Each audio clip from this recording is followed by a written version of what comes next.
Simpsons Index, an online spreadsheet that is also a podcast. This is the podcast. Coming to you out of SideQuest Studios, this is the Simpsons Index, episode 121. Hello out there, I am your host, Elliot Jay O'Neill, and joining me in SideQuest Studios today is Jordan Frost. Hello. And here as always, except when he's not, BT Calloway. No, hoi hoi. And thank you all for joining us for the Simpsons Index. Yes, thank you. You're welcome. This is a podcast where we watch and review 3 episodes of The Simpsons at a time, but there's a twist. Each one comes from a different decade. Usually. What? Don't tell me you're breaking you. Well, I wouldn't say it's a golden rule. It's kind of more like a copper rule. It's like the foundation on which this show is built. So it's a cement rule. Yeah. Okay. Yes, but cement can be chipped and hacked and, you can put your hands in it and write stuff. Like, there's actually a bit of sidewalk around here that someone's, written in it, the Bonginator. Yeah, no, I saw that.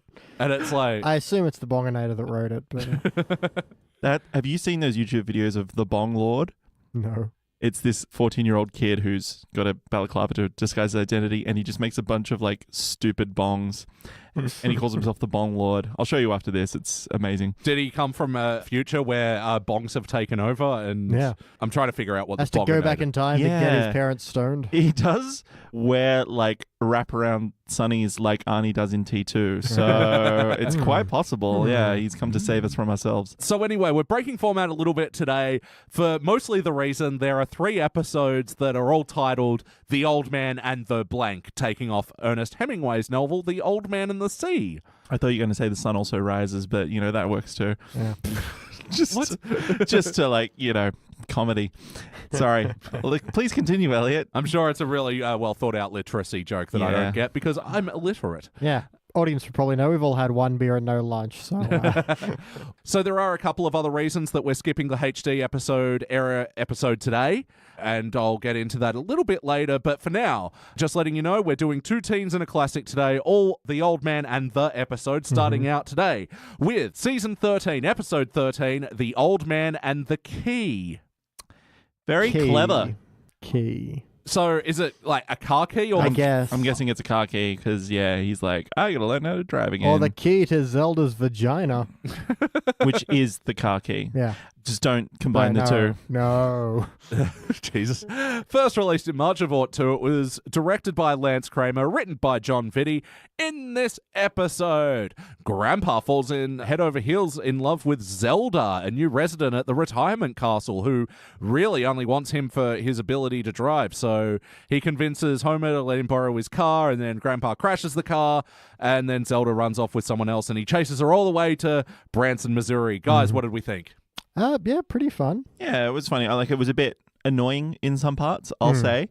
But yeah, overall, it's got some memories that, those episodes where you're like, what episode is that from? Yeah. And it's this one.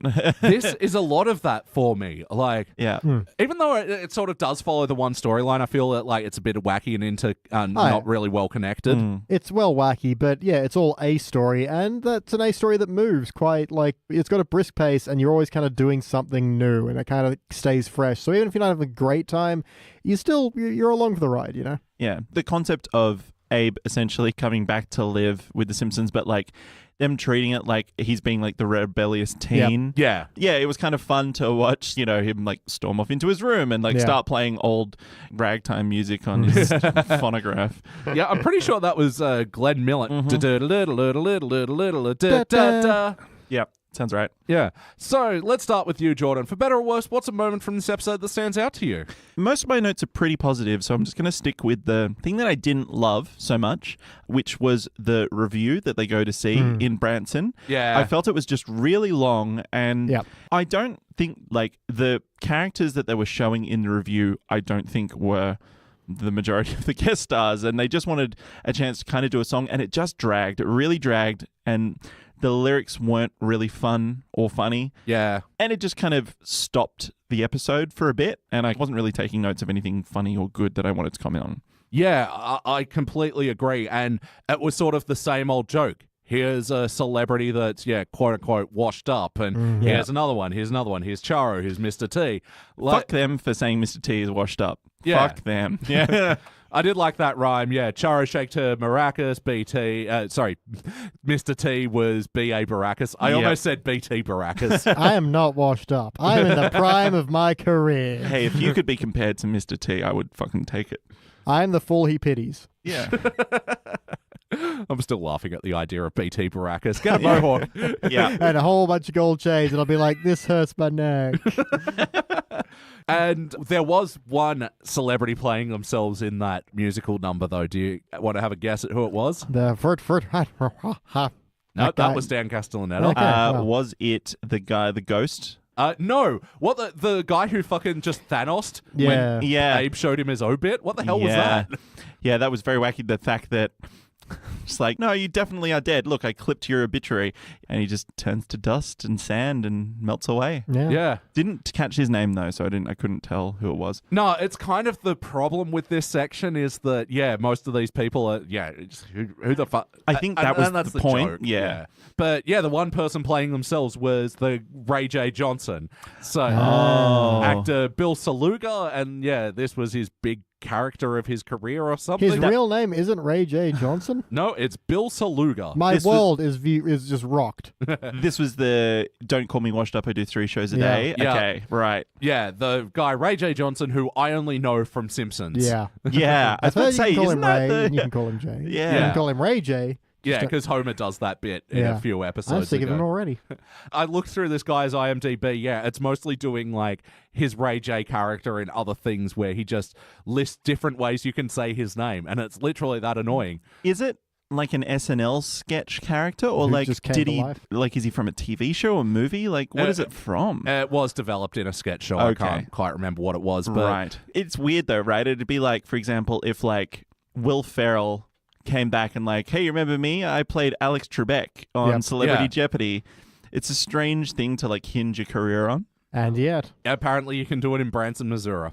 Yeah. How about you, BT? What's a moment from this episode that stands out to you, for better or worse? As kind of lame and stupid as they were, I kind of really like the lost souvenir jackets. Los Souvenir Jaquetos. Yeah. Just the dumbest way to get into like a 50s style street race, but damn, it was amusing. Yeah, but also it sort of paints that caricature of a very specific person that we kind of know. Yeah. Like the kind of guy that would wear the tacky Looney Tunes jacket. Yeah, exactly. I love when it's on fire. It's like, sir, your jacket is on fire. It's like, I would rather burn than not have people know which stores I've been to. Yeah. To back that up, I also really like how when upset, Grandpa calls everyone milkshakes. Yeah. Yeah. Well, no, he's happy at first. He goes, "What's up, milkshakes?" And then he goes, "You're an ungrateful little milkshake." Like at the end, it's in two different tones. Like, It's an adorable thing to good. tell people, especially Yeah. aggressively. Well, you're just a bunch of milkshakes here. You're all milkshakes. Much better than calling, her a hoochie. Hoochie. over and over again. I do love the Marge back. So, face it, Grandpa, she's a stone cold hoochie. Yeah. That's a word I haven't heard since 2002. Yeah, since I would 1902, say. yeah. Yeah, last time I heard it was like Darius Rucker's old band. That's Hootie. Hootie. Hoochie in the snow plish. Let her sob. Yeah, so the death race was also like a much needed drama in the episode. Like, I like that it built on a joke that I didn't find like super funny at first, which was Homer like pressing the brake. It's like, your reaction's too slow, so I need to brake for you. But then it brings it back by like them having the shoe on the stick in the car so that they can win the race. And I thought, okay, not bad. I'll give you that one. Yeah, it at least tied into it, even though like I was so mixed on the material though. Like the car chase itself wasn't that. No, I mean, it much wasn't to exciting, but I mean, I It was don't quick, know though. that a like seniors drag race would be super exciting potentially. Either I way. should have just had left indicator on. Like stop, he's got his hazard lights. I did like as well that in the translation, the guy in the back says, on the subtitle, it says, "Oh no, a shoe on a stick." Yeah. But what he actually says is the shoe of the devil. Oh, really? Yeah. It clearly says Diablo. Yeah. Oh, I missed that. Yeah. Like it's a move. Like The traditional shoe of the devil. yeah, like how fighting game characters have like named moves. Yeah. Like you have it's his finisher. Yeah, it's why I can never be in a street fight because I haven't named all my moves. I did like Grandpa's old person crew of him, Jasper, and old Jewish man. Mm-hmm. But, I mean, again, with the material being mixed, like when they were going down the hill, they'll, Yeah, but then Jasper had broke his beard. I felt for him. You know, it's like one of those things where, like when you see a fingernail get ripped off, you know, as a beard haver, when I see someone break their beard and have to snap it back into place. Oh, yeah. When he puts it back into place, I kind of wanted him to, like, I don't know, wince or something, like he was putting his knee or shoulder back into I wanted to see him joint. later with a beard in a cast. Hey, that would be pretty good. And I'm going to say the moment of the story that stood out to me, for better or worse, was Scrabble Ship. Yeah. This was beautiful. I want to play this fucking game so much. I like how Bart moves the ship into the H of ship. Oh, is that how he did it? I don't know what the rules are, and I agree with Lisa. This game makes absolutely no sense, but It makes every sense. I still want to play. Yeah. And so, this is an example of a joke that I really, really like that I think I took the third bite of, which, I loved everything up until Homer's like, tell that to the brave men of S.8 E.21. And it's like, Stupid. No, you had it. Just, Yeah. it was only there to be interrupted by Grandpa. And I'll still ride hard for you, sunk my Scrabble ship. Oh my God. Like, have you ever played Battle Shots? I have seen the pictures on the internet and it looks very good. You can't use full shots because you'll die because it's 15 shots if you if you do it right. But it's pretty fun. Would endorse. I feel like we can make Scrabble Ship. I feel like that's doable. Yeah. Watch this space. You just need half a set of each, essentially. Yeah. Like, it doesn't matter if some pieces are missing. I'm pretty sure that's we've fine. got both in this house. We'll work Really? on that. Okay, cool. But just jumping on Scrabble Ship as well, talking about memeable moments, I think we'd be remiss if we didn't mention this early. This is the episode which Old Man Yells at Cloud comes from. Yeah. I was wondering whether it's the original or whether it's a callback to a previous one. I feel like this is the original. This is the original. That's very cool. In the context of him getting his driver's license and him wanting to use that as his photo. Yeah. He was proud of this article as well. You would be. It's a pretty good photo of him. I yell at clouds all the time. No one makes music articles out of it. You haven't read the Hillshire Times. Finally. It's one of these teens era moments that gets memed so heavily, like Marge doing the dancing. Like that's the crumping. Yeah, I think that's like from a season 18 episode or something. Yeah. I'll dance with you, sweetie. Yeah. And it's just one frame where she looks so horrific. Just, And she's like in the midst of like about to do an uppercut, but it's real bad. Real bad. She's like super stretched out, but she's got like a total Marge smile about her. Yeah. She's happy. Like her eyes are really like short but wide and Yeah. And the Old Man Yells at Cloud meme, like I feel like that's one of the go-to for like the Simpsons against the Libs page and all that sort of stuff. Oh, for sure. I remember when, I think it was the 2012 presidential election, the American one, Mitt Romney was in. That was the one where I think Clint Eastwood did a speech at a conservative rally. Yeah, that's right. And he was like, he had the empty chair as if he was talking to Barack Obama. And that was one of my favorite ones was Old Man Yells at Chair. Oh, that was such a strange moment. Yeah, he's really, I think he's got a little bit of dementia or something. I think he's got a little bit of no one says no. Yeah. Like what I'm going to do is I'm going to stand there and it's going to be like he's there in that chair, but he's not. And it's going to show that he's not with us as people. It's like, that's a terrible idea, Mr. Eastwood. It's not a thing that happened to him. That's why I think Gran Torino happened. Yeah. Not like the movie, which is also really poorly acted and terrible anyway. But the fact that he's like, you know what, I've composed a song that I'm going to sing at the end. Sing at the end about Gran Torino. You're going to sit there and listen to it. Sure, Clint. That's fine. I'm Clint Eastwood. Yeah, sorry, I've just brought up a few like Old Man Yells at Cloud. I love the Final Fantasy one. Yeah, Old Man Yells at Cloud from Final Fantasy. Great. Is that what's his face next to him? Eminem? Oh, is it? No, I thought it was Dick Nozzle. What was his name?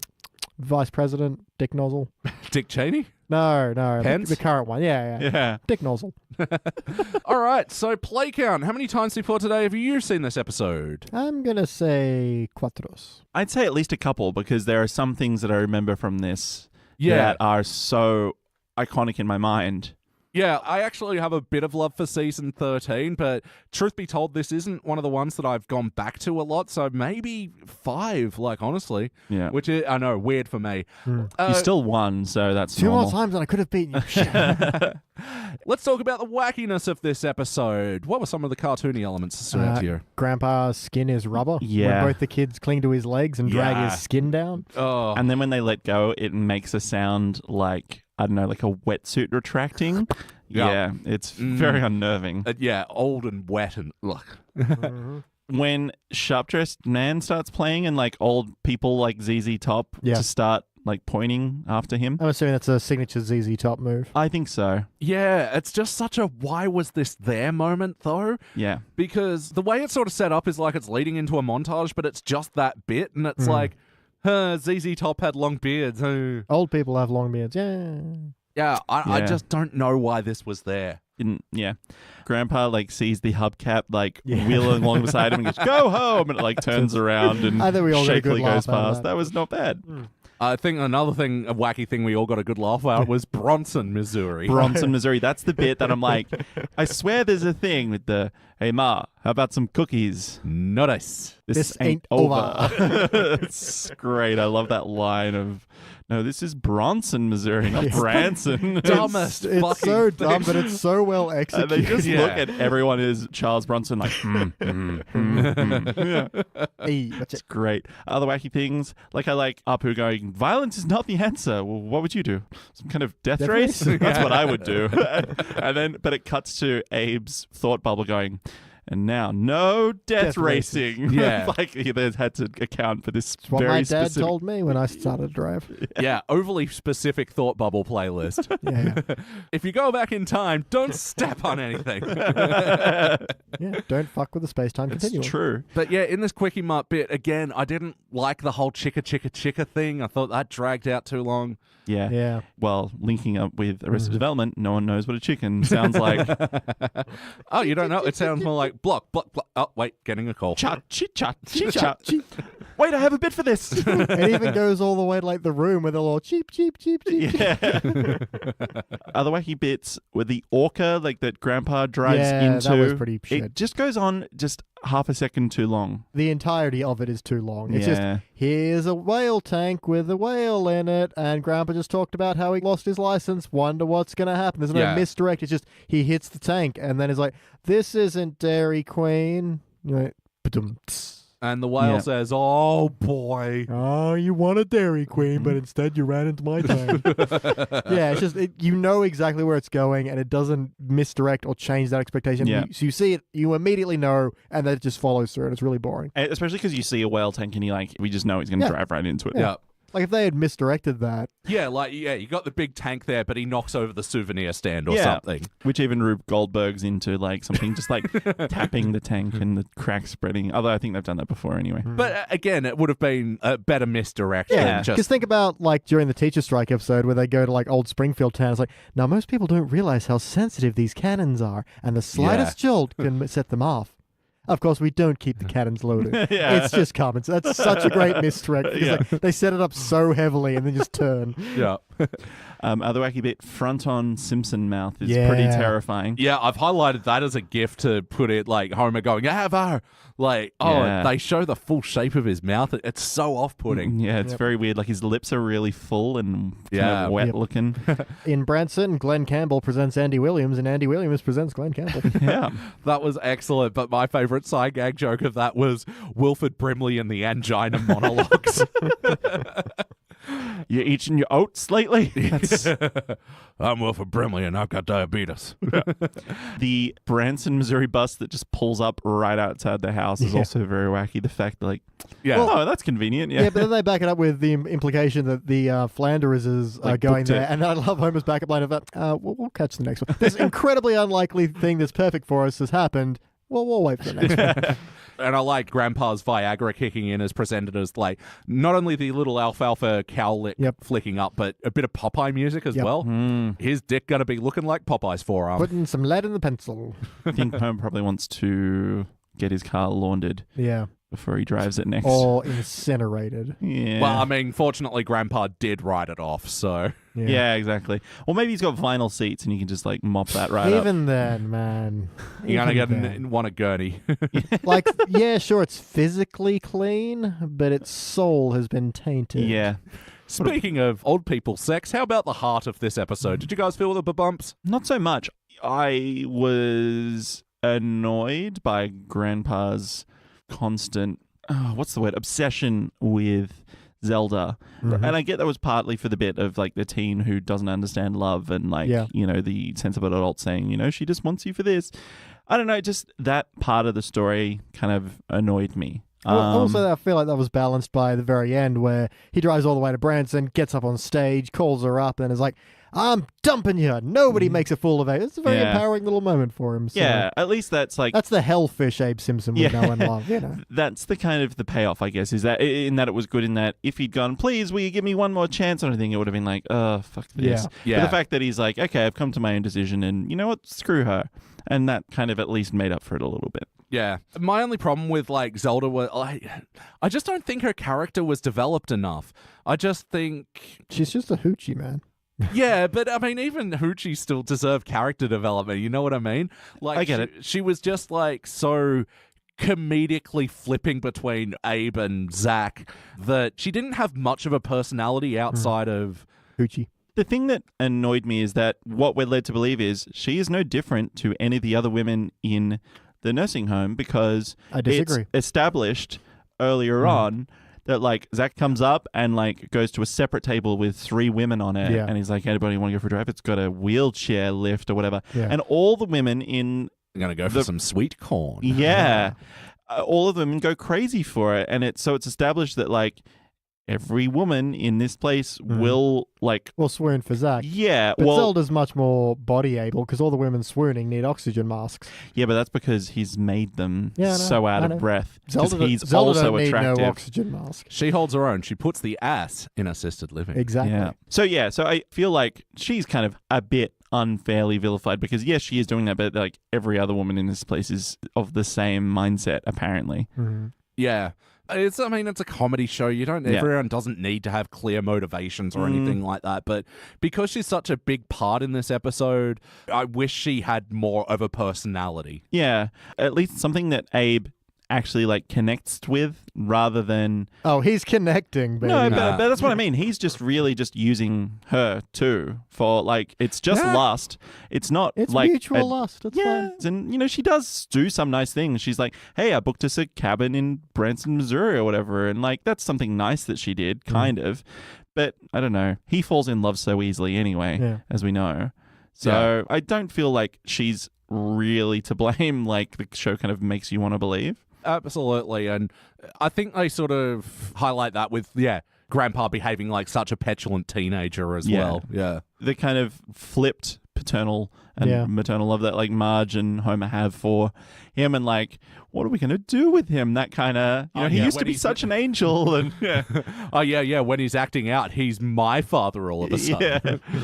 But ultimately, did this feel like an episode of The Simpsons? How was the integrity of the show? Yeah, but I don't think anyone's acting out of character. It's a wacky adventure, but sure. Yeah, it's mainly about Abe and Homer. Like, Marge, Lisa, and Bart don't really come into it very much. Well, it's a very Abe-heavy episode, and usually when we've got one of those, it's another character that's along the ride with him. This is more about him on his own. Yeah. For the most part. As far as integrity goes, this, at least it's a well-plotted, wacky episode. Yeah. Like, the A-line follows through. It all leads into each other, even if the connections are a little tenuous at times. Yeah, it's like it just keeps rolling and you kind of roll along with it. That's it. It rolls along like a... It's like that hubcap that you tell to go home. But yes or no, would you watch this one again? Yeah, sure. Yeah, I would. Yeah, probably, and most likely I'd watch this in the context of a playlist, so if we're going to watch it in a playlist, what playlist does this go in? ZZ Top references. Yeah. Oh, yeah. Those guys rock. I guess we do. Strange one. Itchy and Scratchy, but not a TV show. Yeah. Yeah, we get an Itchy and Scratchy radio play in this. Yeah, which I really like as an idea. I kind of think the visual is a bit boring, but at the same time, it's supposed to be, so... Yeah. I like that, because it's a radio play. They have to have, like, Scratchy going, oh, you're putting my head in the meat grinder. And a weird fucking end to that joke was, back in those days, Eleanor Roosevelt played Scratchy. Like, what? Yeah. She's a hell of a woman and a versatile career. Yeah. She can apparently. do anything. Any other playlists? Things that have become so memeable that you forget which episode they're from. Oh, yeah. Fully. Like the 3 children and no money. Yeah. Forgettable that's episodes right. with good memes. Oh, this isn't as forgettable, but yeah. Yeah, that one came up in Crook and Ladder. That was a fucking bad episode too. I was going to say 70s rock driving montages because they have Born to be Wild in this one. I'm thinking of Yes. Radar Love in the Wadford Just one. road trips. Yeah. Yeah. I'll mentions of Branson, Missouri. Again, from road trips. Oh, right. They do too. Yeah, and see Andy Williams. Mentions of Andy Williams. Yeah. Oh, and fourth wall breaking episodes because at the very end they do that sitcom thing of like coming out the door and waving at the audience while the credits play. Beverly Hillbillies bit. Oh, is it? Yeah. I thought, That's where the music is, and that's where then it's like, this has been a Gracie Films production. That's right. Is Beverly Hillbillies. So weird. And in this same episode as well, they do a reference to the Munsters, which... Yeah. Do you guys like this? Or...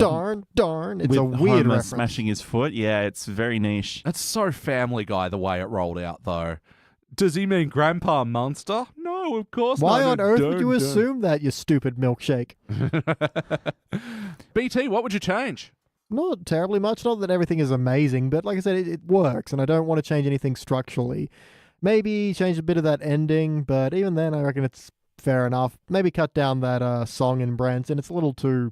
There's something else you can do in Branson, for sure, and that's where I think a lot of the weaker material is. That's where that guy who turns to dust is, the whole Beverly Hillbillies ending, the whole monster bit. That again, it just feels like a random thing they threw in for no particular reason. But outside of that, I don't know, maybe have Grandpa form more of a gang, because that was kind of funny. Yeah. Yeah, maybe Zelda is just your jumping point for him to start driving, but maybe we go somewhere else. But yeah, like I said, it works, so I'm not too fussed about changing anything. Yeah. How about you, Jordan? What I was thinking about was if there was more of a rivalry between Abe and Zach. Yeah. Being able to kind of say, like, well, you've got a car or with a minivan. Well, I've got a car and I can fit 3 people in the back. And have a wheelchair lift. Yeah, something about, like, there actually being a reason.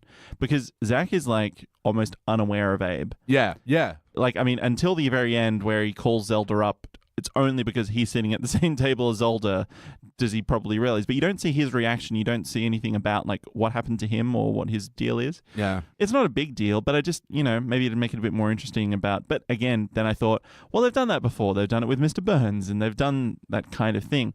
So basically what BT said, you like shorten the song, make it really quick fire. You can have the same cameos or whatever, but don't have them do a line in rhythm that takes 5 to 10 seconds to say. Just have the visual joke instead of them coming out of the coffin or whatever and then move on. Yeah, because it is just like a list of like 10 fucking 80 celebrities or whatever, you know? Yeah, the thing I'd like to change, and it's centered around the death race, I wish Zach was actually a part of this Lost Jacket Souvenirs Jack Eaters game. Because there is a weird disconnect, and I was just sort of thinking when you were saying... You basically introduce a new villain just for that bit. Yeah, because he is wearing a jacket that kind of looks like it could be a souvenir thing at one stage in the very first scene, isn't he? So, like, why isn't he the leader of the gang?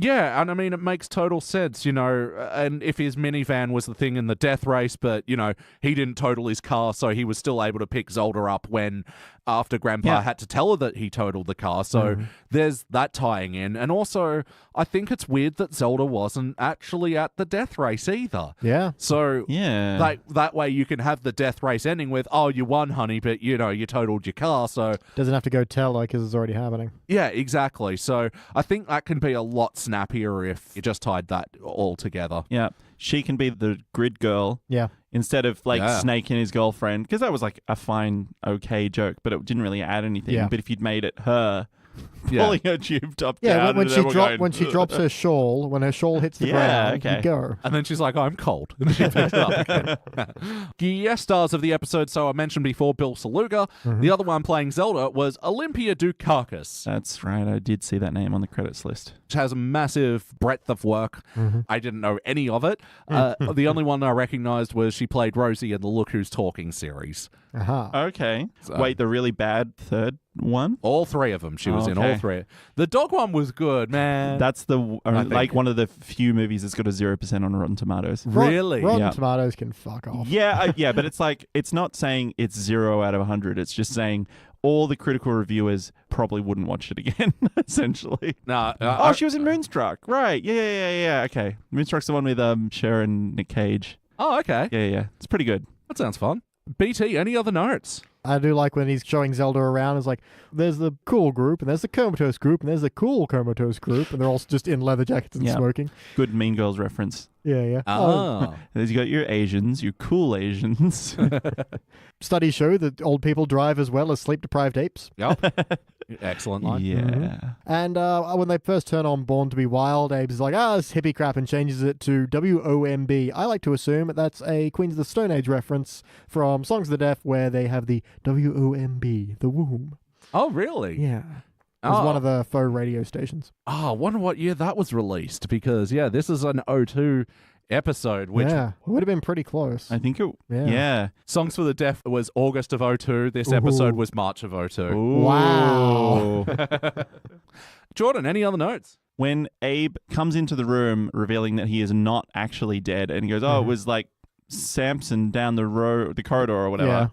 And he goes, look at me now, Mr. I can button my own shirt. Are we to kind of believe that he kind of like died because he tried to put his own shirt on and maybe like suffocated himself or like tripped out a window or something? No, he was all like, look how spry I am. I can still button my own shirt. Yeah, but I didn't know whether Abe was like coming back with it was your undoing, wasn't it? Or doing your own buttons was your undoing. There's a line that Zach says that says, I'm going to make you forget about your grandchildren. Yeah, that was weird. Which I don't know how to take. Nope. He's going to fuck her into dementia. Yeah, like he's going to her neck is going to be, no, don't worry. I don't know. Nope. I'm trying to think because she's going to be like writhing so vigorously she's going to smack her head on the headboard. No. I don't know. It's a weird thing to say and not at all sexy. Try it out there at home. See if how it works. Don't try it out at home. It'll be monster. funny. Shut up. Just make sure you film it. I mean the lie, not the act. Right. Okay. Well, I didn't know that. You filthmonger. And my last note was that I liked when Abe goes, son, can you forgive me? And he goes, in public. Yeah. But then he hugs him. But then his eyes are like daggers still while he's hugging his dad. That was pretty funny. Yeah. Maybe he has resting dagger face. It's time for my final notes. Now it's time for his final notes. Elliot's final notes. Feels like you didn't take enough of a breath for that one then. No, I started too high on the first note. I'm like, I don't have anywhere to go in my vocal range now. Homer was so sad about the XFL not being there this season. He was so excited. I like that he didn't have a team's jersey on or anything. It was just the XFL. It was just the entirety of the thing he was so excited about. Very sweet. Yeah, so for those that don't know, this was the very short-lived football league started by Vince McMahon of the WWE. The X is for extreme. I like how he does it with his fingers instead of like his arms or whatever. Because he's so passionate. Yeah. X. Yeah, the XFL was like a long-running joke after its quick demise, and like Vince McMahon even like floated the idea of bringing it back last year, and it was just one of these things. And everyone just stared at him. Yeah, and was like, "No, Vince." What's weird is we have a comparable thing. We had Super League that did the same thing, didn't we? Yeah, it broke away for 2 seasons and then they rejoined afterwards. But the thing was that took teams away from the old competition and they decided to compete. It wasn't like a separate competition. Right. But I want to know who had more seasons, the XFL or the Lingerie Football League? Lingerie, I guarantee. Really? Yeah. Well, yeah, because... Which would you watch, Jordan? Neither, because it's exploitative, Beej. You liar. But yeah, that one started out as like just a halftime show, which then evolved into its own thing. But like, it was just so dead or alive levels of fucking... We have our own version of the Lingerie Football League. It's called AFL. Have you seen those shorts? They go right up their thighs. Why would I watch sport? Oh, it's fine. I know none of my friends are into sports. That's fine. I will be the sports guy. Invite me to trivia. Done. I really liked the joke of Grandpa's aftershave being Old Spice, but then they hung on it. Yeah, a little too long. Yeah, which was a shame. The carvings on the fence where he's determining if this is a friendly place. Hobo hieroglyphics, Good Vittles, Young Farmer's Daughter, and Mass Hobo Grave. Who wrote that? Because One of who the survivors. escaped? Yeah, the mass hobo. yeah. It only takes one survivor. She's got Yeah. like 8 bindles that she's throwing out in the bin. Wouldn't you go through them and get any scraps that you think might be useful? That's not why you kill hobos. Why do you kill hobos? Well, it's all in my autobiography. But I like the idea that the one surviving person that got out of this place is still like leaving an objective review. Oh, good food, hot daughter, but goddamn. You take your risks. Yeah. And my final note is, I really didn't like Marge's whole fucking obsessive gambling thing again. Yeah. Like, When was the gambling episode? How many seasons prior to this was it? that was season 5, so like Jeez. 8 years ago Yeah. at this point, yeah. I get that it's trying to say, like, no, this is a continuing problem for Marge. It crops up every now and then, but very rarely. Yeah. But, I mean, it's too extreme, and she's behaving like a crack addict. Like, the and- only other reference I can think of is when they go to IRS Burger. It's like, Marge, what was your gambling losses last year? $700. But, yeah. Long road to get there, and she was acting very un-Marge in that moment. It is time to rank this thing! On the Simpsons Index, we'll rank using our 6-point scale, which starts down the bottom at failure. Maybe if the episode was just meh, you give it a participant. But for the positive episodes, you've got okay bronze, good silver, excellent gold, but for the best of the very best, the ones that you travel to Bronson, Missouri for. Hey. Whatever. You give Cubic Zirconia. I'm going to go first. Let me show you how it's done. I'm giving this a bronze, and I just want to say for the record, just. Yeah. Like, it was a mostly positive experience watching this episode. I gotta say, there was a lot of material that fell really flat for me, but not too poorly, though. This is a very, like, switch your brain off fucking episode that's still entertaining. BT. Yeah, I'm on a bronze as well. It all rolls along just fine. I think, what you're saying is that the flat parts are just brief, so you kind of pass by them fairly quickly. It's a coherent story, and participant, I generally, just something that bores me. I have just a good enough time on this one to want to bronze it. I mean, we all said we'd see it again, so. Yeah. And Jordan, finish it off. I am struggling to be objective about this one because that Bronson, Missouri bit was something I loved as a kid, and I really loved it. Like, I had never seen a Charles Bronson movie, but it tickled me in just the right way. Yep. So I feel like I'm going the other way. Like, I kind of am stuck between silver and bronze because I like it quite a bit more than I gave it credit for. You know what? My original thought was, you know what? This is actually the easiest silver I'm ever going to give, but then I heard you and it influenced me, and I know I shouldn't let it do that, but it has. Well, the discussion influences. The ranking, don't let that influence you, but the discussion. Yeah. You know what? No, fuck it. I'm going to say silver. I know that's probably a bit high, but yeah, there are some fun bits that I think can erase the middling, boring bits. So you're going with a silver? Yeah, I'm just going to stick with it. And not with a Bronson? Hey! Hey-o. Show yourself out. Well, after I say, well, averaging out, this will be a shiny bronze. And it'll be joining other such shiny bronzes and some ones from season 13, like Sweets and Sour Marge, where Marge bans sugar from Springfield. That's a fun time as well. Yep. Yeah. And also the Bart Wants What It Wants. Yeah, that was a weird one because that was silver, bronze participant. Wait, which episode was that? It was here. We also did the Marge Cop one. Yeah, but what happens? Oh, right. That's Bart and Rania Wolfcastle's daughter. Oh, I spray you with hose, no biggie. Another one of a quote where I'm like, yeah, what episode is that from? I love it. Yeah, and it'll also be joining Simpson Tide. Yeah. Where Homer joins the Navy. Yep. Alone Again, Natra Diddley when Maud dies.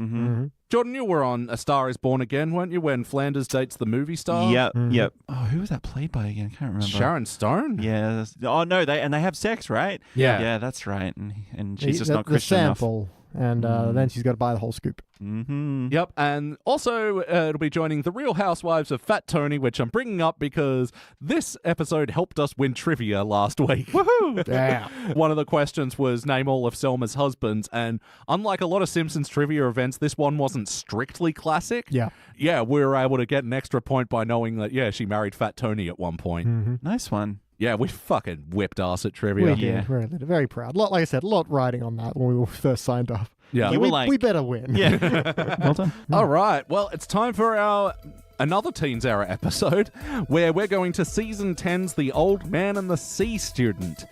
All right, we'll be back. We'll be back, milkshakes. This ain't over.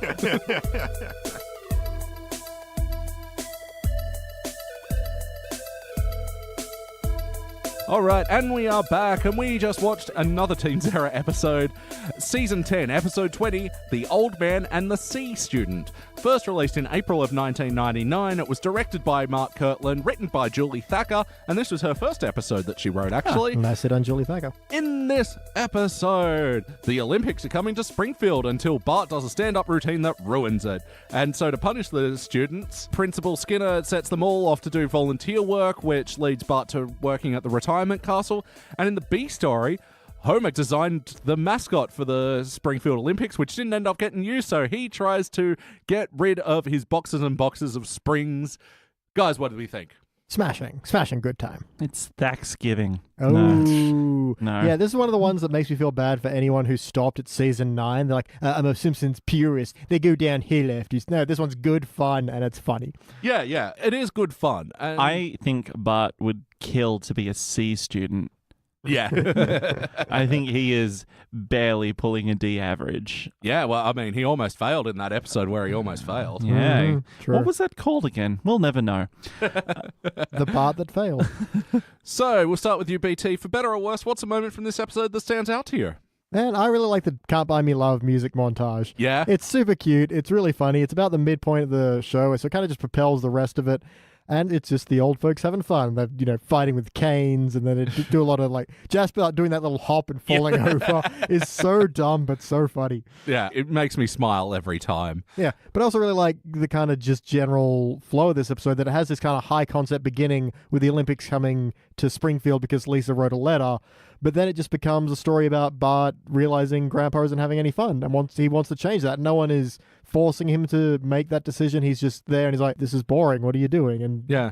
it's that childlike, he doesn't understand that, they need routine and they like bingo. So he wants to bust them out, and even has that line of, they should be riding skateboards and playing rock and electric guitars like those old people in soda commercials. But it doesn't quite get that. No. But I like that he really tries to help. Yeah, and then given the opportunity, the old people are, let's play bingo again. It's like, oh, I busted you out for that. You sunk my battleship. Oh, medication time. Yay. Yeah, and the Can't Buy Me Love montage, that was one of the guest stars of this episode. That was performed by NRBQ. So yeah, they played Can't Buy Me Love on this one, and it was a pretty good sound-alike, I reckon. Yeah. I don't think I picked it, so. Does NRBQ stand for something? Not that I looked up. I know the extra B is for BYOBB. North Ralbuquerque.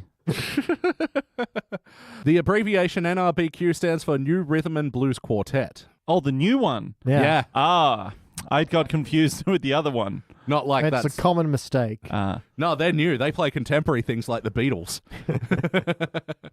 How about you, Jordan? What's a moment from this episode that stands out to you, for better or worse?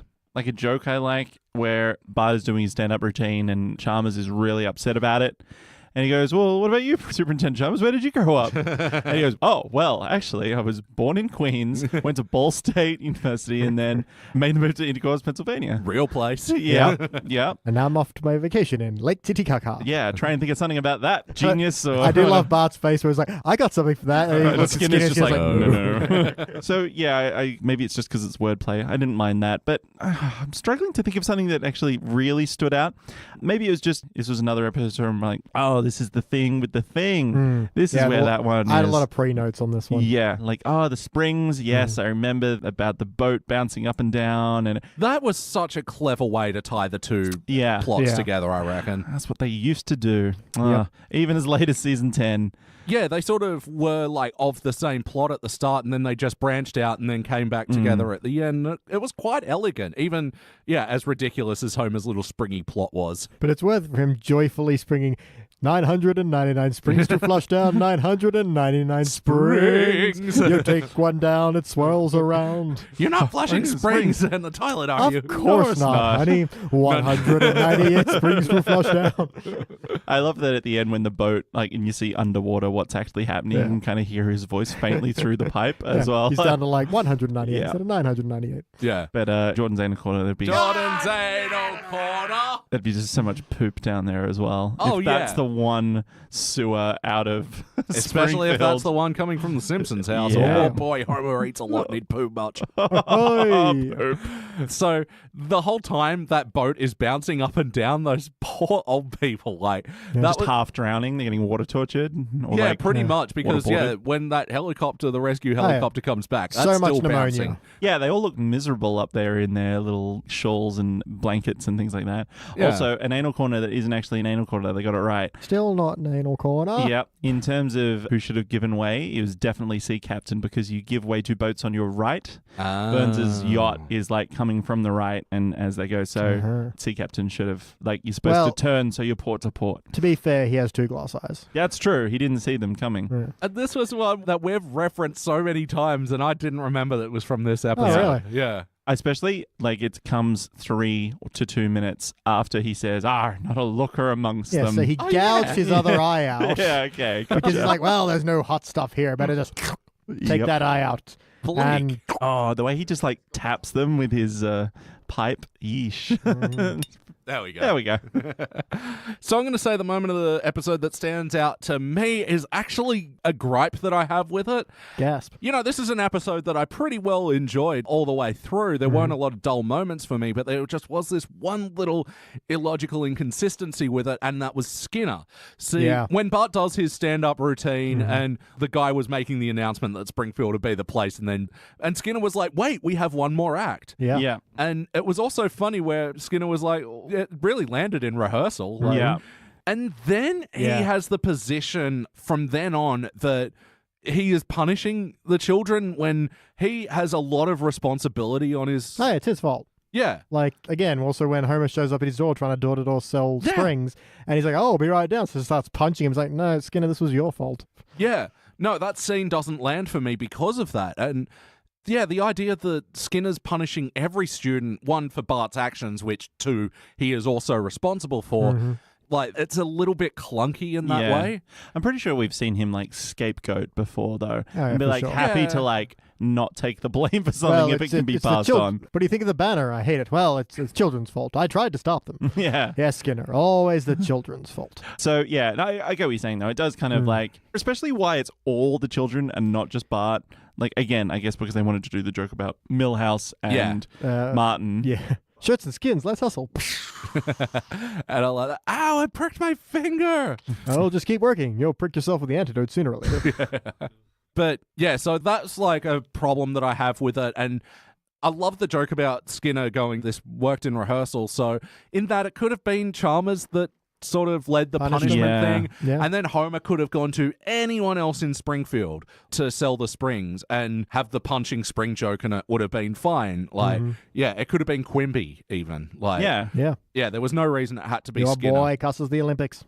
Yeah, and the idea that Skinner is getting violent revenge on Homer doesn't sit well with me. No, he's not a guy who punches people just for, He occasionally, if they try to shut down his school carnival, Yeah. Throw a briefcase at them. show them what a Green Beret can do. Yeah.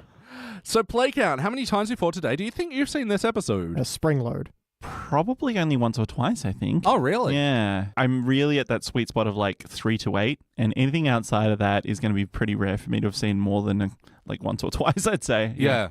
Oh, yeah, this is one that I've seen, dozens of times. Like, this is like just as I'm starting to stop videotaping them, But, of course, getting the DVD, revisited this one a lot of times. I have a lot of fun with Season 10. I mean, obviously it's the best of the Teens era seasons, but... Oh, for sure. Yeah. So, wackiness, what were some of the cartoony moments of this episode? Jack LaLanne. Oh, yeah. And yeah, played by Jack LaLanne himself, one of the Wow. other guest star for this episode. Well, he's such a virile go-getter, I assumed it was. Yeah, he lived to the ripe old age of 96, that dude. Yeah, which is Wow. ironic because one of his books was called Live Young Forever. He did not. So the wackiness of this episode. Gone with the Wind, edited for seniors. Yeah. Then there used to be a war in this movie. Oh, you've been warned about that. Frankly, my dear, I love you. Let's get remarried. Yeah. I love that, you can still tell the animation they animated it for him to say, I don't give a damn. It's good. They cut Although out the best word. Yeah, it's weird that Bart knew this movie, but if it's swearing in movies, he probably does. Yeah, that's true. kind of wacky and grim when Homer unveils his second choice for mascot. Bart says, "Those aren't the dog's eyes, are they?" Yeah. Well, his first choice was Abby the Olympic Tabby, which was just Snowball in paper mache. Yeah.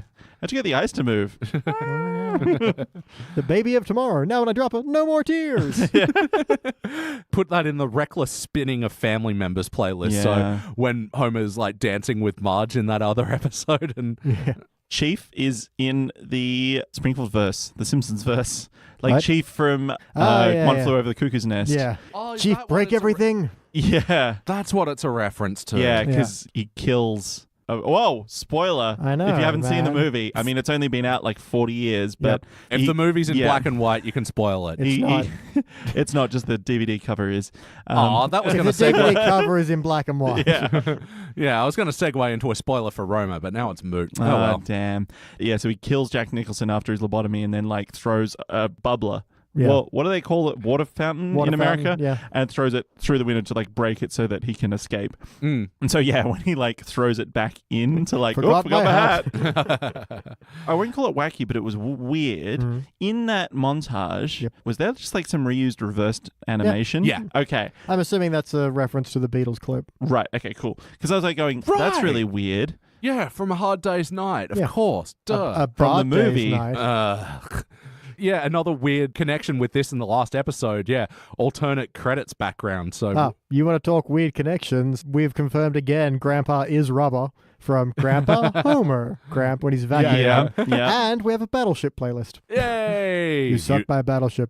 I love how that's like an in-joke for them. And it never stops being funny No. as well. It's I good. assumed it was they kept forgetting he'd made the joke because they're old and old That's people forget things. Also true. I Could thought be. it was both. Yeah, could be Yeah. both. Any other wacky moments? Sorry? I like that when Homer uses his spring frying pan and makes a fat fire everywhere, that Marge puts out the fire on like the stove and the curtains before putting him Yeah. out. Yeah. I just think Priorities. She knows he can hack it. Yeah, exactly. it's like you put the mask on yourself first before Yeah. helping others. She was so calm, cool, and collected. You can tell she's done this before. Yeah. It's like, She knows the drill. but I do love the line, some second-degree burns, but some first-class hamburgers. Yeah. Ah, great turn of I phrase. just realized he could have fucking just taken his hat off. His hat was the thing that was on fire. Yeah. Just take it off. I would rather burn than not let people know what kind of hat I wear. So the other bit of whack I wanted to bring up was when Bart first shows up at the Springfield Retirement Castle, and there's like, old people doing the zombie shuffle towards him. There's a woman on the left-hand side of the screen who's just got a bra on the outside. Yeah. And I was like, well, is this a common thing? It's not fun to make fun of people with dementia, Beach. I don't know. Is that where we're I going with assumed this? that's what it was, but I just thought she was Wonder Woman. Underpants on the outside and everything. Yep. Oh, yeah, and the wackiness of where Bart thought he was originally going was the fireworks, candy, and puppy dog factory. I love that place. Fucking amazing joke, by the way. yeah. Just the expectation, and even the puppies looking at the window. Ah, please, I can't wait to play with you, Bart. While there are like spinning fireworks like going on in the background, like someone's lit them specifically for this moment. Yeah. Or There might be a small child coming through at any moment. Catherine Wheels. Is that what they're called? Catherine Wheels? I'm going to say yes because I don't know what else to call it. Yeah. Oh, and the wacky moment of the party nuts. And Lenny's eye. Oh, God. So this was apparently the first time we get the reoccurring gag of shit going into Lenny's eye. Oh, my eye. I'm not supposed to get springs in there. And then Mo, and then they connect, and I said, don't pull. The thing is, it looks like it could be very easy for Mo to get out. So it looks like it's just hooked under his eyelid. yeah, he still mean- needs Lenny to stop pulling. Still awful, but he should reach up and grab it and like. It's spring, so you can assume that it's sort of come in there at a curve as well, so you'd have to twist and slide it out. And Homer said that the Edges are points were razor sharp. razor sharp, yeah. To protect the nation and its interests. Mm-hmm. And of course, Bart had to just test it. You just, Yep. you have to. He's that kind of guy. Is it razor sharp? Ow. So we've already reviewed the episode where Lenny got pudding in the eye. Yeah. And coming soon, we'll review the episode where he gets jigsaws in the eye. Oh, My eye, I'm not supposed to get jigs in it. Excellent. So yeah, there's probably more wackiness to talk about, but let's move on to the heart of the episode. Did you guys feel the bumps? Yeah, sure. Right at the end when, Grandpa's like, hey, Bart may have led us to our watery graves, but he gave us the most fun we've had in 20 years. And I, for one, think... And even when they're helicoptering off in the sunset, and that was a really nice shot too. And, the fact that it's like, well, my community service is over, but, maybe I'll swing by. No, it's really nice. I mean, we haven't seen it much lately, but we did notice early on in the podcast that there is like this bond between Bart and Abe. Yeah, especially from the Flying Hellfish episode. Yeah. They both hate Homer. So they got a lot to bond over. Exactly. And it's a nice sort of twist in this story where you'd sort of expect from where it was starting that Bart would be really resentful to be doing volunteer work at an old folks home, but ends up really caring about the state of things there. I wonder whether it's partly to do as well with he is full of exuberance and youth, and he's coming to terms with almost death. Like, this is what happens to humans. You age and you get slow and you get boring. And and it's all, if you act young, you'll never die, Grandpa. Yeah. So he's afraid of, his own mortality. And so he's like, I got to help you out. Like, this is awful. You don't want to be like this. I may be reading into it too much, but I think that he's kind of, we got to do something about this. This is really, one, boring, but two, scary. So yeah, it's a different kind of heart in this episode that, yeah, especially coming from Bart, wouldn't have thought it. But, I mean, otherwise just a sort of typical teens wacky thrill thromp. There's some Thrill heart thromp. I meant to say romp. I like it. Thrill thromp. Thromp. Thrill womp. Hashtag thrill thromp. Thromp. There's some heart from Lisa as well, because what is her punishment? We don't find out what her punishment was. Well, she's not in Bart's grades. Yeah, but no, she was in the choir. Yeah, true. So she should have been punished too. That's true. But yeah, she was just at the old folks' home because she's been volunteering there for a year. She seems to genuinely enjoy it, and like she seems to get along better with like older, more mature people, like at the library and things like that. So yeah, but even in the moment where she catches up with Bart and he's all like, "No, look, they're actually having fun for a change." Like, I guess you're right. Yeah, you've challenged my worldview, and I accept it. That's nice. Hey, question: what is the other lady who works there say? Like, don't get them excited. They just had pudding. Oh, that's right. Yeah. Yeah. Don't play with the faces. I do love the delivery of that line. Yeah. She's like, what are you doing? So ultimately, though, did this feel like an episode of The Simpsons? It sure did. Wacky Homer plans and little Bart Grandpa heart. Yeah. Yeah. Yeah, and you kind of get to see a bit of like Abe the smoothie as well when he's dancing with that woman on the deck of the ship, and yeah, it's nice. Yeah, he can't remember when he felt this carefree since he was watchman at Pearl Harbor. Yeah, yowza. The other bit that made me go, ooh, Yowza. is look what the Olympics did for Sarajevo in 1984 or whatever. Like, they've been living high off the, and you're like, oh no. Fill me in.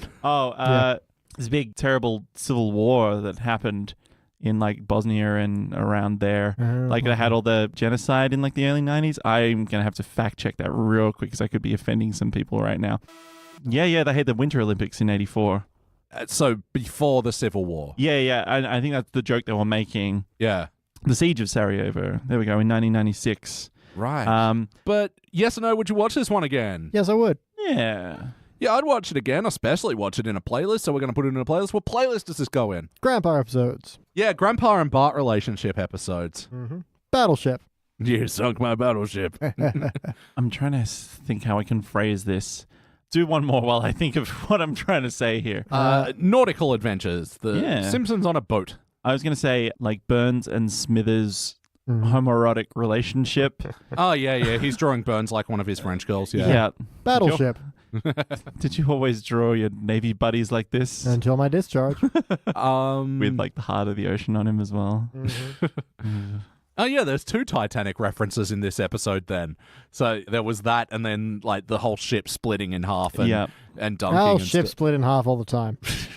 We'll put it in the ship split in half playlist then. Ralph lines. What do you say in this one? Intercourse? Intercourse. Very brief James Earl Ralph, but I like it. Could you sing Children Are Our Future?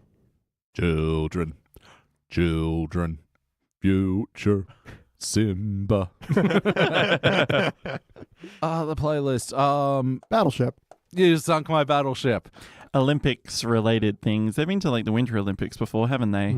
They did curling at the Olympics, didn't they? Oh, that's right. An episode we have yet to do yet, which I think might have a chance at being our best HD era. Put it with the Spell Olympics as well. Oh, yeah. Anything with the Suffix Olympics. Yeah. Suffix Olympics playlist. And, of course, the Lenny's Eye playlist. Yeah. Poor Lenny. Yeah, very good. Oh, I've got, Lenny and Carl. Like, I've never seen such a spotless sewer. They're like, hey. Having an annoying glance. That was great. BT, would you like to change anything about this episode? Not particularly. There's a few little gripes like Skinner punishing everyone in the beginning, but it's because we follow Bart. We don't follow the kids in general or anyone else's punishment. We just kind of follow his punishment. Everyone else's punishment is just a quick joke. We get to the crux of the episode quickly, so I'm not too down on it. You know, it's a vehicle that gets us there. Other than that, it's a bus. Yeah. Well done. It was a bus. No, not really. This is 2 for 2. I don't really want to change anything. This feels weird for me. I want to yell about something. Wait until I'll actually get into the reason why we're avoiding the HDR episode after we finish reviewing this one. Okay. If you could be so kind to remind me, because I'll probably forget. I forgot what we're talking about. Hey, Elliot, remind us later. Something about the HD taquitos. Oh my god, the fucking taquitos. Put on our tuxedos. I'd like some taquitos. How many fucking times have we said that and throughout life? And you at home, write in. Tell us how many times you've said that. It reminds me of this birthday card. Basically, my mum would buy, like, if she found a card that she found funny, she would buy it and store it in a little, like, drawer for use later.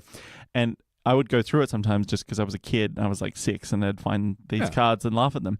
And there was one that has stuck with me, which was like 4 kind of senior ladies walking along. And the bubble captions are, "It's windy today, isn't it?" And he goes, "No, it's not Wednesday, it's Thursday." He goes, "Yeah, I'm thirsty too. Let's go get a drink." And you've brought forth that memory for me. And now it needs to go back away. Now you need to suffer for it. But yeah, I feel like I want some taquitos is just, a classic thing to say if you mishear anything. Like, yeah. Or someone says tuxedos. Oh, like that movie with Jackie Chan and Jennifer Love Hewitt. Around the World in 80 Days? No, the taquitos. I know. How about you, Jordan? Is there anything about this episode you'd like to change? It's strange. It's just a tiny little things maybe that I could go, well, you could make that, maybe do a rewrite on that joke or something. But like tiny little bits, but nothing major. Little bits. Yeah? Nothing major. It's just, I'm just not in love with this episode. Yeah. There are some good bits, but I'm just kind of, shouldn't Bart be really the only one who's punished and like the whole town be more angry at him? But we've talked about that. So no, nothing huge that I really want to fix. Well, that's kind of it for me. Like the whole Skinner inconsistency, which I sort of said before. Like I don't have a better idea of how you link the start to the end, but yeah, like you said, Beach is just sort of a vehicle that got us there, and it it does work, but it's also clunky. It doesn't sink your battleship though. No. Does make me want some taquitos, though. Yes. Any musical moments to stir to you guys? Children. Future. I love this because it's so perfectly daggy. Like it's the exact thing a school assembly would put on. Which says nothing at all. Yeah. Are you ready for the children? The futures are coming. That's it. Yeah. Dun, dun, dun, dun, dun, dun, dun, dun, dun, dun. Kids! Yeah, just something perfectly simple and easy for the kids to remember. It's, nice little, happy little crowd please that everyone's going to, hey, yeah, no, wow, woo. Yeah. I've never wanted to be here more than right now. I love you, my crispy Beechwood-aged lover.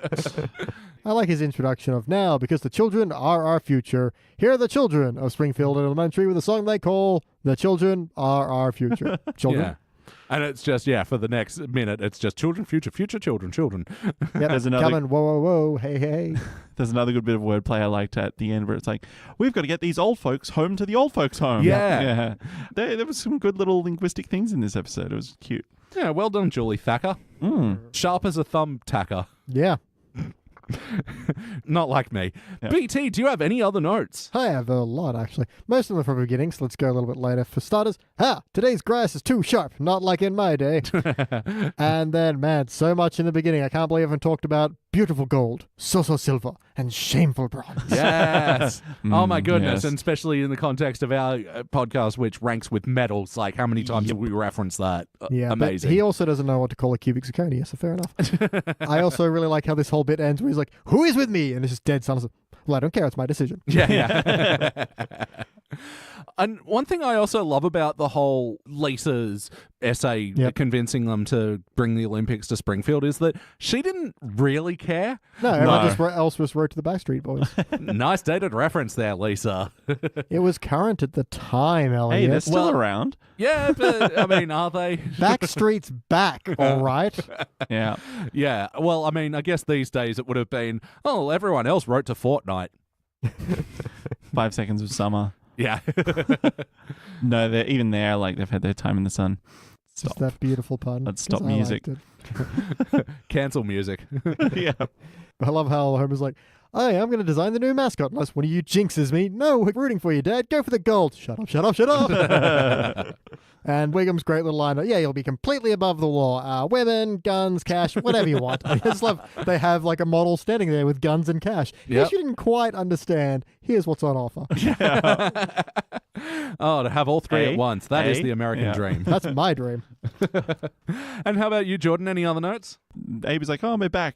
Jasper has like these eyes that are like perfect eyeliner. They look beautiful. Really? Yeah. Sorry, which bit when he's like... When he goes, no, it's not the puppy factory or whatever. It's the old folks' home. And then there's a shot of Jasper sitting on like a swing. Settler, Boyle or Mole? Yes, that's the one. Yeah. Jasper looks amazing. Boyle playlist. Mix this with the one where Homer didn't know if it was a pimple or a boil. Yeah. It was a gummy bear. When they're eating dinner and Bart goes, they don't even have to chew their food, basically. And Homer's complaining because they're all eating steaks. I noticed Lisa's plate is just like this formless lump of just mashed vegetables. There's not even like greens on it. Like everyone else has greens, like broccoli or something, and hers is just, I think, mash. Yeah, like just at the last minute, animators were like, oh shit, she's vegetarian. What do vegetarians eat? I don't know. Mush! I liked the Atlanta What's It. Like, I don't know if that's actually real or not. And the Montreal Vampire. Yeah. And then just a couple of sign gags that were interesting. I won't say good or funny, but some of them were interesting. Was that, first of all, the name of Burns' boat was the Gone Fishin' too. Mm-hmm. Yeah. That was nice. There's a strange bit of text in the background on a shop when Homer is laughing at Bart's jokes on stage. In the background, it says Contienience.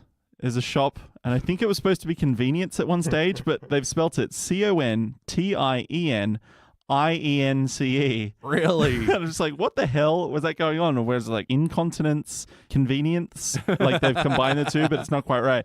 Wow, Jordan noticing the spelling errors. Remember the last one you noticed in President War Pearls where the Springfield bus was Springfield Elementary? Yeah. Yeah, very weird. I'm always noticing the strangest shit because can't get why shit not? Past Jordan. Yeah. So apparently the Atlanta mascot was Izzy, but was originally called What Is It? Oh, really? So, yeah. It's got nothing on Sid Million Dickhead, though. You mean Fatso the big-ass wombat? Yeah, that was the superior one. Oh, for sure. From Roy and HG. Yeah, the dream. Because it was Sid Million Ollie, but they called Ollie Dickhead, like constantly. Sid Million Dickhead. Oh, amazing. Yeah, Olympic mascots are weird. Yeah. Like when, that wasn't the mascot though, that was the logo for the London games that looked like Lisa giving Bart head. Yep. Yeah. That was so hilarious. I love how the internet tore it apart within seconds. Yeah. Yep. Like, here's the official logo. Do you know what that looks like? Please do not. Yes. Like, you think you get like a small group of 4chanians around and go, look, can you make any kind of fun of this? Yes. Okay. Start again, boys. Fully. All right, it's time for my final notes. You've had your songs, so. Oh. I can't even get a Motown version. Yeah, see, I liked the joke of, the guy from Mongolia saying Motown is in Mongolia, but then he's all, the Motown sound, da-da-da-da-da-da-da-da. And doing like a weird... Yeah, it went from a cute wordplay joke to like a stupid, look at his funny language. Hey, you don't know, that could be completely accurate to what Mongolian music sounds like. Might be. But I will put a lot of money on that it wasn't. Yeah, my bet is that it was just poking fun at Mongolia. I mean, likely, but you don't know.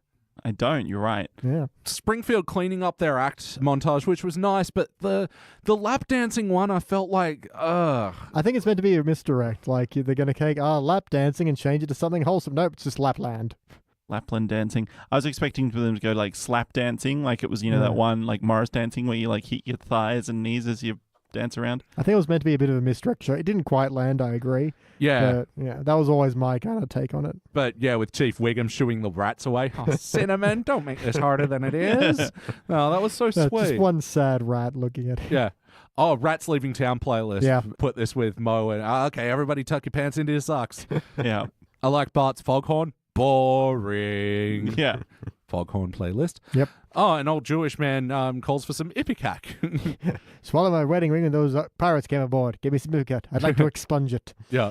Yeesh. Yeah. Oh, and Abe Simpson being very lucky to get the one chair with padding on it. Padding. They all come along like poking him with their fingers. Yeah, pretty cool. Padding. But yeah, I mean, we've all like been into that one place that has the one good chair. Oh, yeah. Yep. And my final note was, just a bit more on that Can't Buy Me Love montage. I love like the way they cut to them and they're floating, like when they're doing the half pipes and the wheelchairs. Oh, It's freaking adorable. makes me excited for Tony Hawk's 10 when When they're all in wheelchairs. yeah. And then they freak out, like, when you mess up and you can press the freak out button. Oh, and they yeah. like pick up their wheelchair and throw it and like smash it in half. Yeah. There's a freak out button? Man. Yeah. When you fucked up a trick, you could like Oh, wow. freak out as in like throw a tantrum, basically. Nice. I think that wasn't until like Tony Hawk's 4 or maybe even the Underground pair of games. It's 2 or nothing. There's no more than 2 Tony Hawks. There's no more than 151 Pokemon. No, there are no more than 151 Pokemon. I'm happy to know there are other Tony Hawks, but I'm just saying the peak of the series was arguably 2, maybe 3.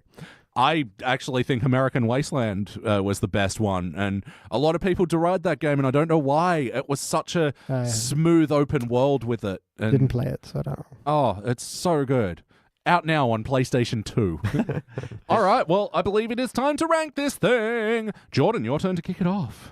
Oh, I feel like I'm going to go the wrong way to you guys now. There's no wrong way, man. It's your There is. personal rank. Oh, really? Failure? No, I'm kidding. Hey.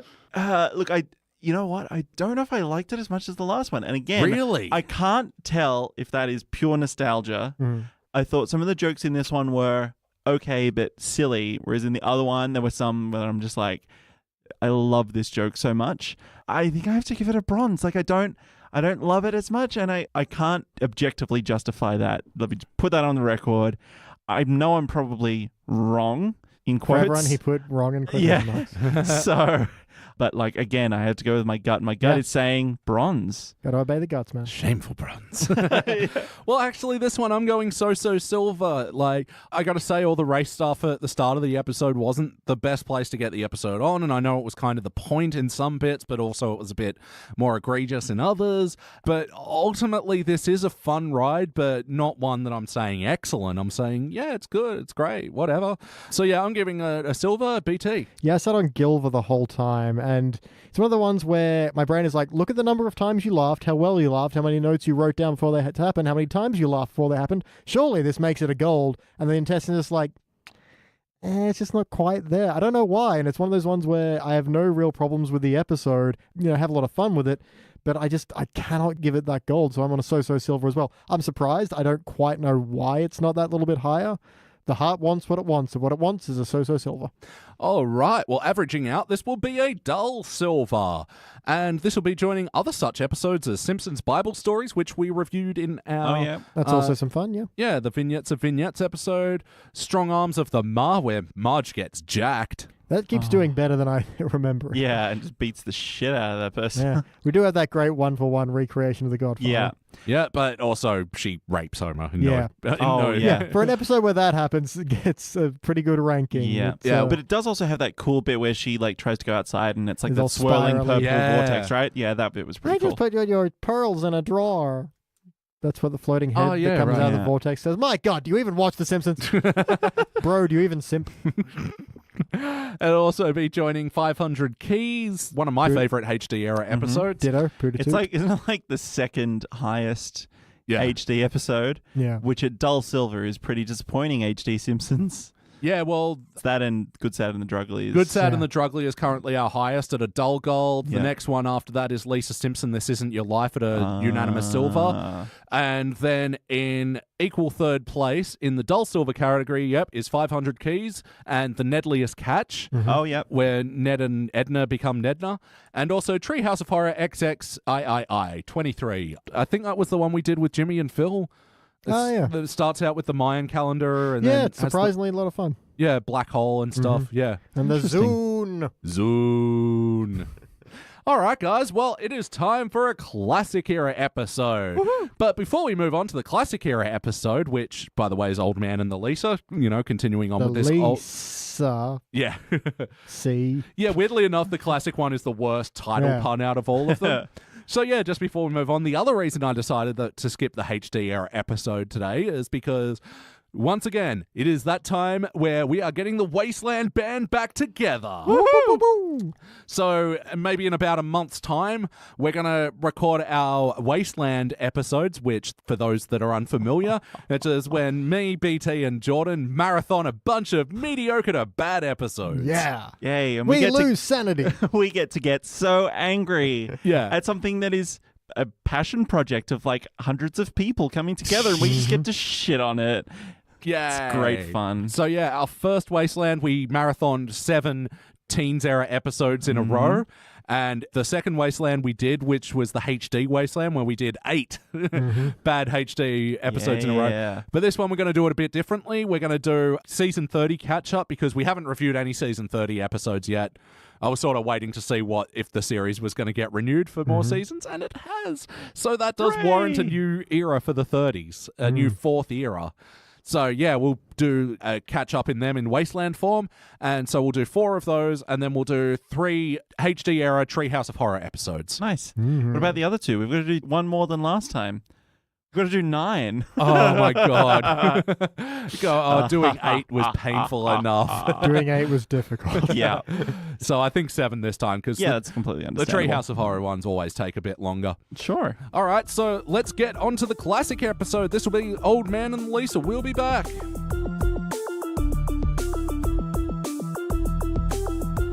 All right, and we are back, and we just watched our classic and final episode for the evening. This was Season 8, Episode 21, The Old Man and the Lisa. Rounding out our Old Man and the playlist. First released in April of 1997, it was directed by Mark Kirkland, written by John Swartzwelder. Damn right.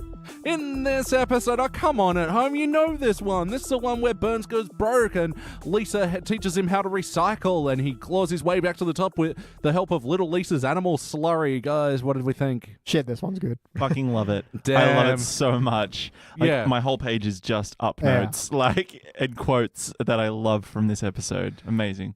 Yeah, this is an amazing pairing of 2 well-established characters, especially at this point in Season 8, that didn't have many adventures together before. It's brilliant, though. Generally, if it's Burns, it's Smithers or Homer.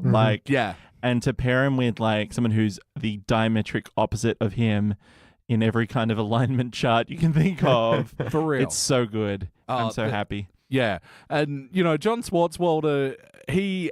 I think in his personal life he is has right-leaning tendencies and, pretty anti-environmentalist. And I always appreciate the even-handed approach he has to delivering these episodes, which, in the end still feel like they're coming out with left-leaning morals and stuff. Yeah, I think for the most of the show, you're supposed to kind of empathize with Lisa. I think you're supposed to go away with the fact of, even with something that's supposedly good, there are evil people out there that will use it for their benefit and for profit. For real. All right, BT, starting with you. What's a moment from this episode that stands out to you, for better or worse? Oh, man. Where do you even pick? It's tough as hell. That's why I'm glad I throw to you guys first. However, I am going to go with just how much, emotion there is when Burns loses everything. This is he's a phenomenally evil character. There's so many things that are technically wrong in what he's doing, and yet when he loses everything, you feel for him. It's from the music cues, it's from the delivery of his lines, of just, he's suddenly just, not on this powerful title, he's this sad old man, and just and Smithers all, first we have to get you out of the bank's house. I'll help you pack his, oh dear. And it's just so simple. It's just his expression and delivery that carries so much of that gut punch, and you feel bad for him. He's terrible. Yeah. His little quavering voice and just very feeble looking, even more so all of a sudden. Yeah, you're kind of but then later on, as they say, it's funny when it happens to them, Files.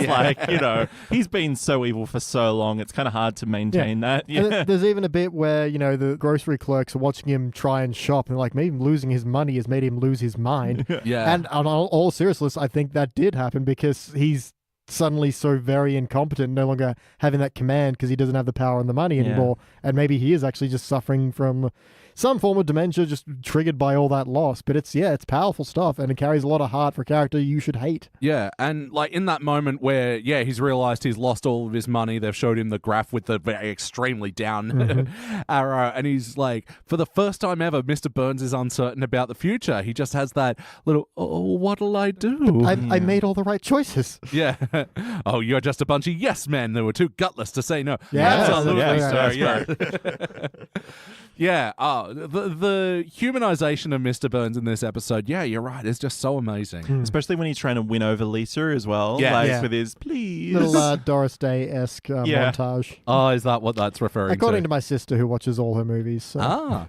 Because there's something very like early cinema musical about him being in the shop window especially. Especially when Lisa's just tra-la-la along, just in a little hat. It's like, wait, what's wrong with that shop window?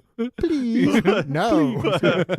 Just winking at her. And then like trailing behind her with his like busted up little kite that he's obviously like made himself, and and the carousel as well, which catches up to her somehow. I love that. And then goes back. She like pulls away. Amazing. Yeah. How about you, Jordan? What's a moment from this episode that stands out to you, for better or worse? Well, there's so many lines that I'm sure we're all going to talk about, but the thing I guess that stands out to me, like watching it again this time, is the sudden like horror movie turn when she discovers the true purpose of the plant. I wrote down the world gone mad moment. Yeah. Everyone's like, no, you told us to recycle. Stop, you can't mix plastics with paper. And it's got that great little what I call the running spiders music cue when you just kind of run up.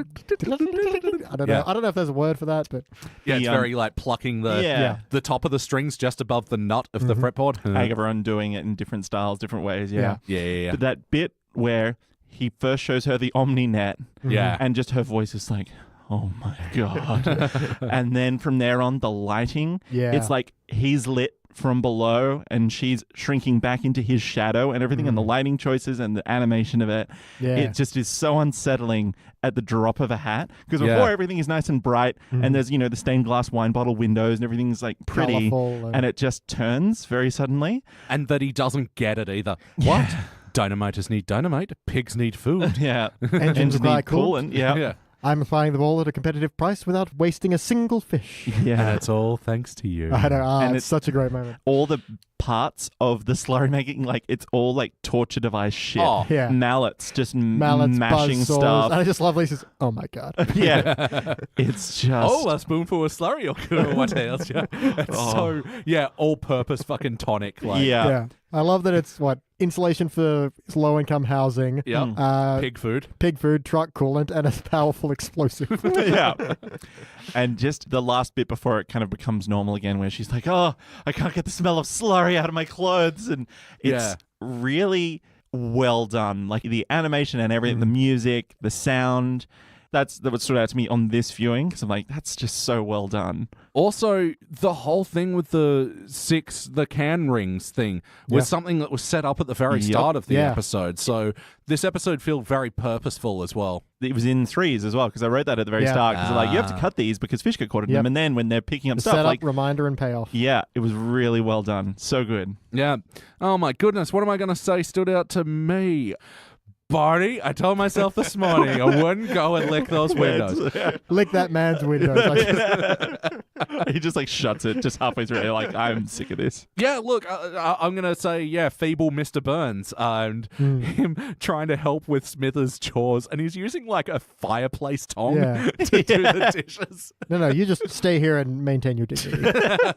Although Jordan's Anal Corner. As he leaves, there's a wide shot of him just sitting in the lonely apartment, and the floor is completely clean. There's no shattered bowl or plate anywhere to be found. Come on, details, guys. Wizard did it. Yeah.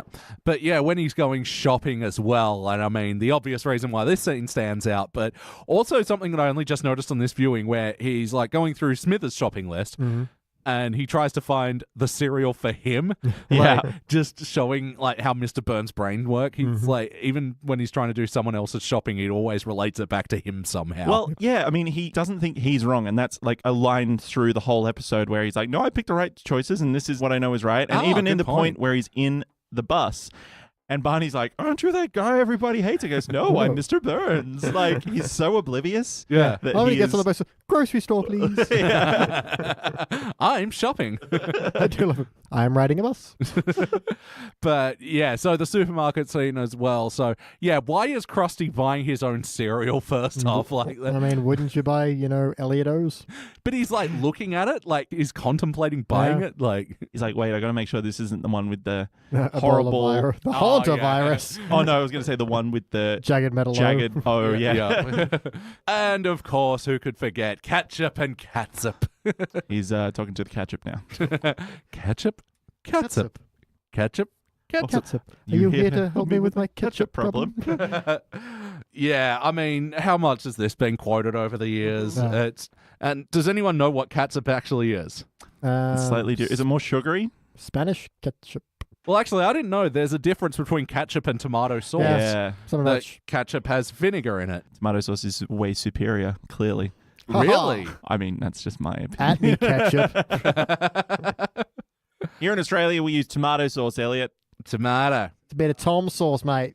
I think it's just a regional dialect thing. Yeah? I think so. But the thing is, the way they presented the two bottles is that like, they were both two Heinz bottles. Remember, there's with also different the names. line in the tobacco episode, you will be Heinz ketchup. This will be Hans catsup. While we're looking for that, can I just quickly quote a bit that just floored me, even though I already thought it was funny. It was even funnier than I realized. Recycle, it means to use things, to conserve our natural resources. Oh, so Mother Nature needs a favor now. Or maybe she sort of thought of that before she started besetting us with droughts and floods and poison monkeys. Mother Nature started a fight for survival, and now she wants to quit because she's losing. Well, I say hard cheese. Just hard cheese. I love Nice. the poison monkeys. Like, what? Like, I was dying at poison monkeys. Yeah. And I just concluded with, well, I say hard cheese. Like, again, unable to correlate, like, oh, we've destroyed the environment and the droughts and the floods are maybe not because of that. She was going to do it anyway, so fuck her. Yeah. So apparently ketchup and catsup are more or less the same. Like, catsup is like sort of regarded as an archaic term for ketchup, so Yeah, like, I feel like it's just like a southernism.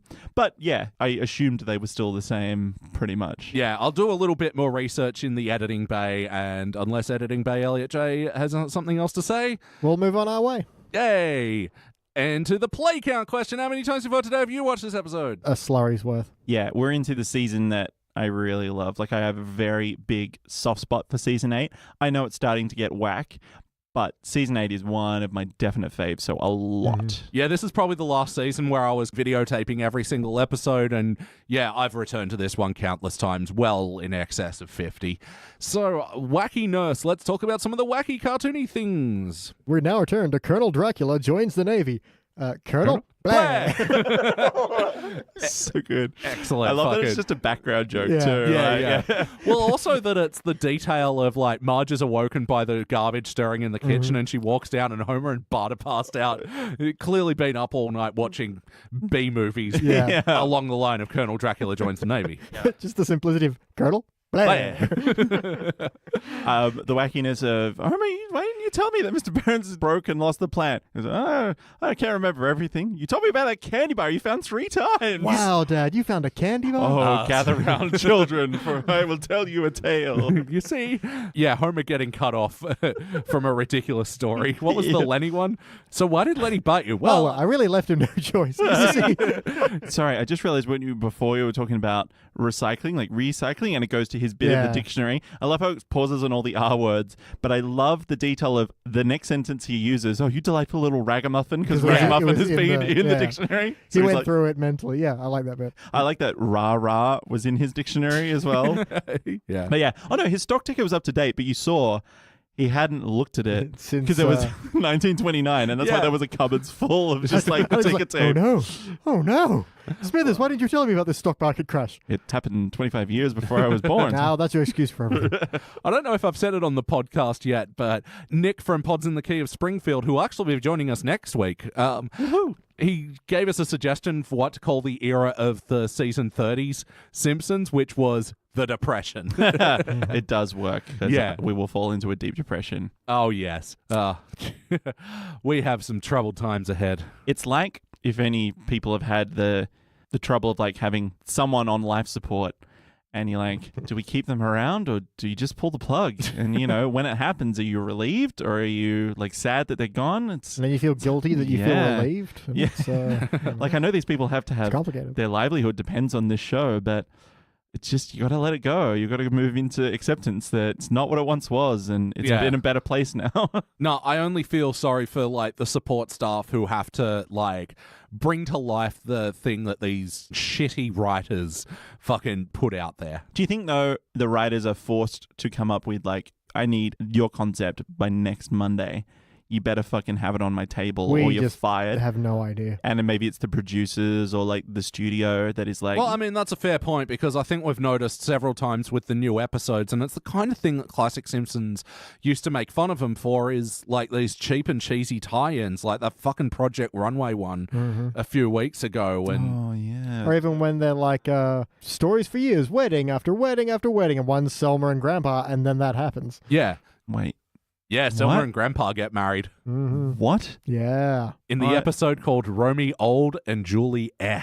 Right. I was about to say, well, I guess, yeah, they're technically not, like, blood-related, but still. But Ew. still. It's creepy. Yeah, it sounds super creepy. So, any other wackiness from this episode? I mean, the OmniNet is pretty wacky. Yeah.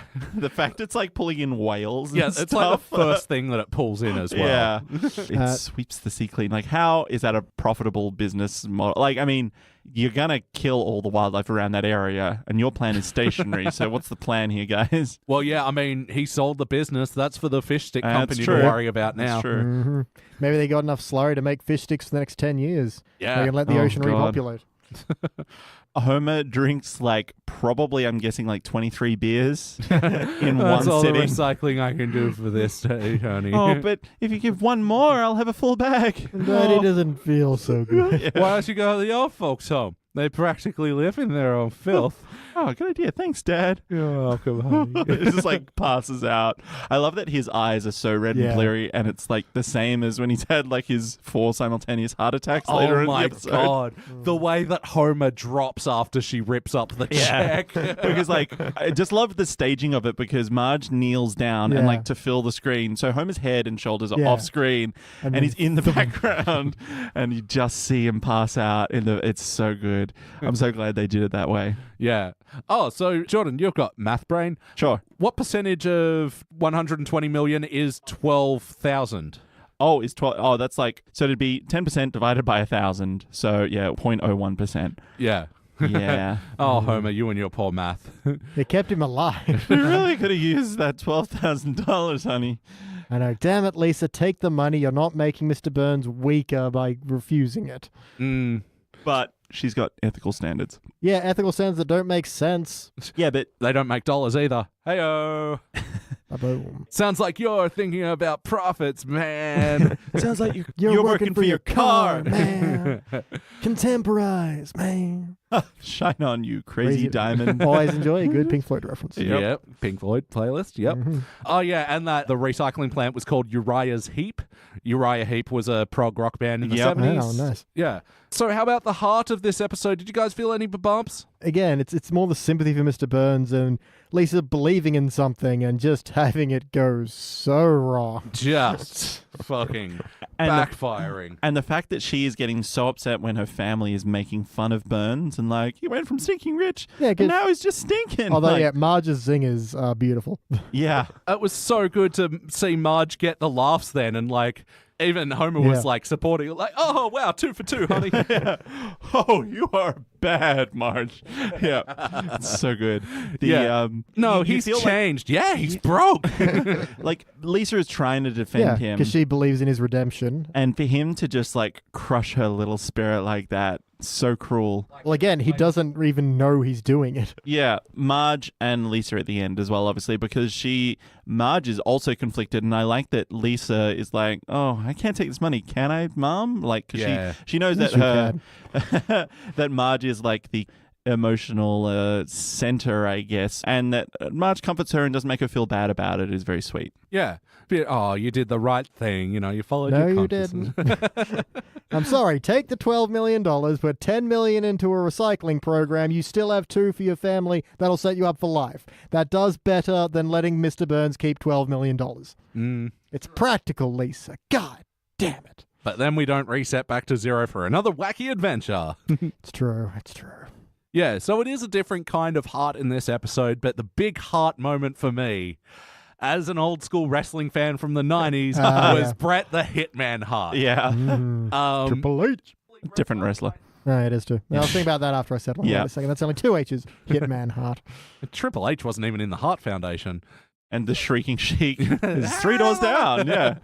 I'll take it. Yep. So it was actually weird that Bret Hart didn't actually kind of sound like himself in this episode. Oh, so it was him. It was him. Oh, okay, cool. And because originally he was just brought in as a generic wrestler, but when the Simpsons staff sort of found out, oh, this guy's popular and he has like a reputation and a fan base and stuff, they made a change late in the animation stage to make it actually look like him. So, yeah, when he was performing, apparently they didn't really give him the direction. That's why his voice is a little bit inconsistent. This is a little bit meant to be generic wrestler. Yeah. Okay. Even when he's yelling at Burns? Yeah. Why would I want a portrait? That's probably sounds like the most Bret Yeah. pitiful pencil neck geek. Yeah. Lots of plosives. Yeah. Yeah, wrestlers live for the plosives. The thing is, he basically lets him take it, but then Burns just sets it down and walks off without it anyway. Yeah. Oh, well, I took that as because Mr. Burns is like, oh, I suppose you wouldn't want that. And then, like, he lost his confidence in that True. painting as well. Yeah, no, good point. And I thought the design of him, it looked like Bret Hart, pink tights and a mullet and everything. And Yeah. yeah, and I love that because I love Bret Hart. My era was around 97 to 2000 WCW. And yeah. Woman Crush Wednesday? What? It's an internet thing. You wouldn't understand, Pops. Contemporize, man. But I've been thinking about having a tattoo of him on my foot, and that can be the heart that I wear on my sock.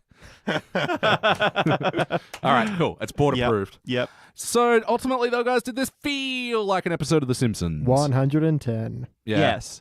Absolutely. Like, everyone is exactly what you would imagine they would do in that kind of situation. Like, Burns working his way back up by, like, manipulating someone into doing things his way and being evil the whole time. This is high-density slurry Simpsons. Yeah, what I admire about it is it's doing an odd pairing. So, yeah, with Lisa and Burns, but it's also doing a fish out of water story.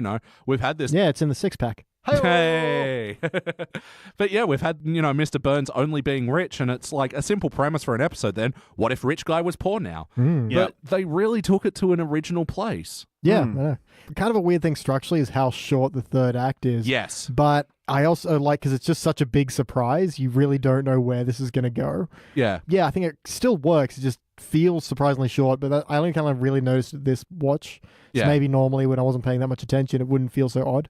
Yeah, it's sort of the story escalation that you would have thought third act stuff would have happened halfway through the second act, but I do appreciate how well paced it was as well. Yeah, no, I find there's a lot with the kind of the latter-day Schwartzwelders. They're very packed at the beginning, but kind of dash towards the end. And in some of them, it's a bit of a detriment. Here, I don't think it's a problem because, again, it comes so much down to that fantastic turn when Lisa finds out what's really going on. Yeah. Yeah, there's not much else to that. Like, what else is she going to do? And I think they want to spend most of the time with Burns and his life outside of the plan. And yeah, we spend our time where it's the most fun. Yeah. But yeah, it is sort of, the drama is heavily weighted in the third act, where at the start of the third act, Lisa has only just agreed to help Mr. Burns, and then by the end of the third act, we have the factory. So yeah, it is like heavily weighted and it does rush through, but I think the rest of it built up nicely. Yeah, he gets that plant built and sold so quickly. Shrewd businessman. Yep. Mm-hmm. Would you watch this episode again, though? Absolutely. In a fucking heartbeat. Oh, man, yeah, I'm going to watch this again. I'm going to get a big spoonful of slurry and sit down and watch this in a playlist. It's good for what ails you. Oh, yeah. What other episode playlist would you episode this episode in? I got a good one because we've got one that we already did today. It's the What You Can Get for a Nickel playlist. Because he was like, you can see a movie, get popcorn, like all this stuff. And then in this one, he was saying like all the stuff you can get and then a trolley from... And a steak and kidney pie. Yeah. Battery Park to the polo fields. That's right. Polo fields. Yeah. Don't poo-poo a nickel, Lisa. Yeah. Though I really like the turn of, then she's like, there's a can. Yes. But later on, she's all like, oh, we've done so much for the environment. There's a can. Other playlists, other people in charge of the plant. Yeah. Oh, yep. Lenny's Reign of Terror. Everybody, work harder. I did something bad, and Lenny sent me home to think about what I did. But I forgot what it was, so I'm watching TV. References to Will There Ever Be a Rainbow? Because, like, according to your last autobiography, you're only worth 200 million. Oh, that's right. Or 120 million, whatever it was. Yeah. Yeah, any other playlists? Pink Floyd references.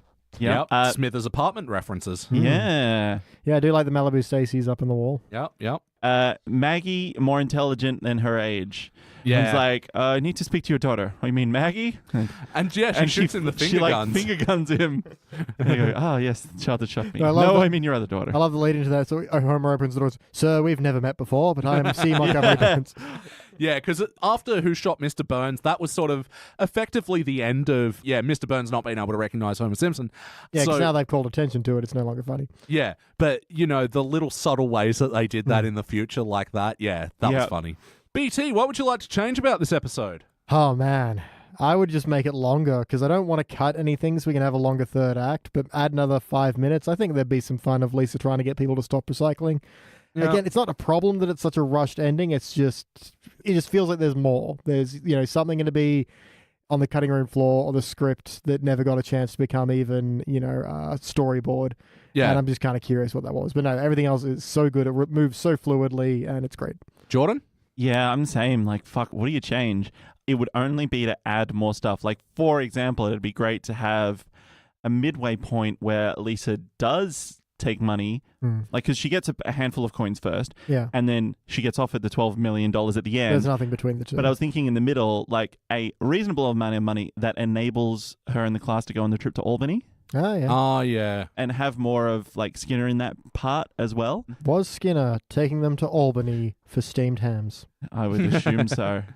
Yeah, like, what do you change? I don't know. There's so many good quotes in here that I can't cut anything to put in other stuff that wouldn't be nearly as funny. Yeah, tank's empty, man.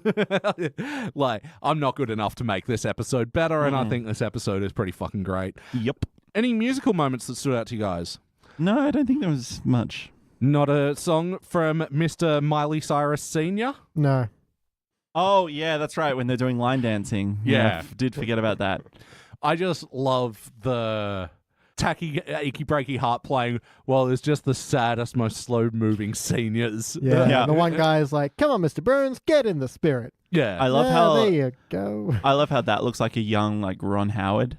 A little bit. You have to do something between Happy Days and directing. The withering glare that Burns gives him. Yeah, and that little that's the spirit. monologue of, so this is how the Burns saga ends. Yeah. While he's looking out the staring window. Yep. At that one tree with one leaf just barely hanging on. And you know what? There's some more Grandpa in this one. We didn't kind of notice that. Oh, that's what I was going to say. Retirement Castle playlist. Yes. And that's been all these episodes. Oh, wow. Something about the old man and the sea all have Grandpa. All have old men in there. Yeah. Wow. Yeah, I love his bit of, that's the rec room. We're not allowed in there. Yeah. Library? No, can't go there either. Don't even think about going in the games room. Nope. They don't give us newspaper. They angry up our blood. Yeah.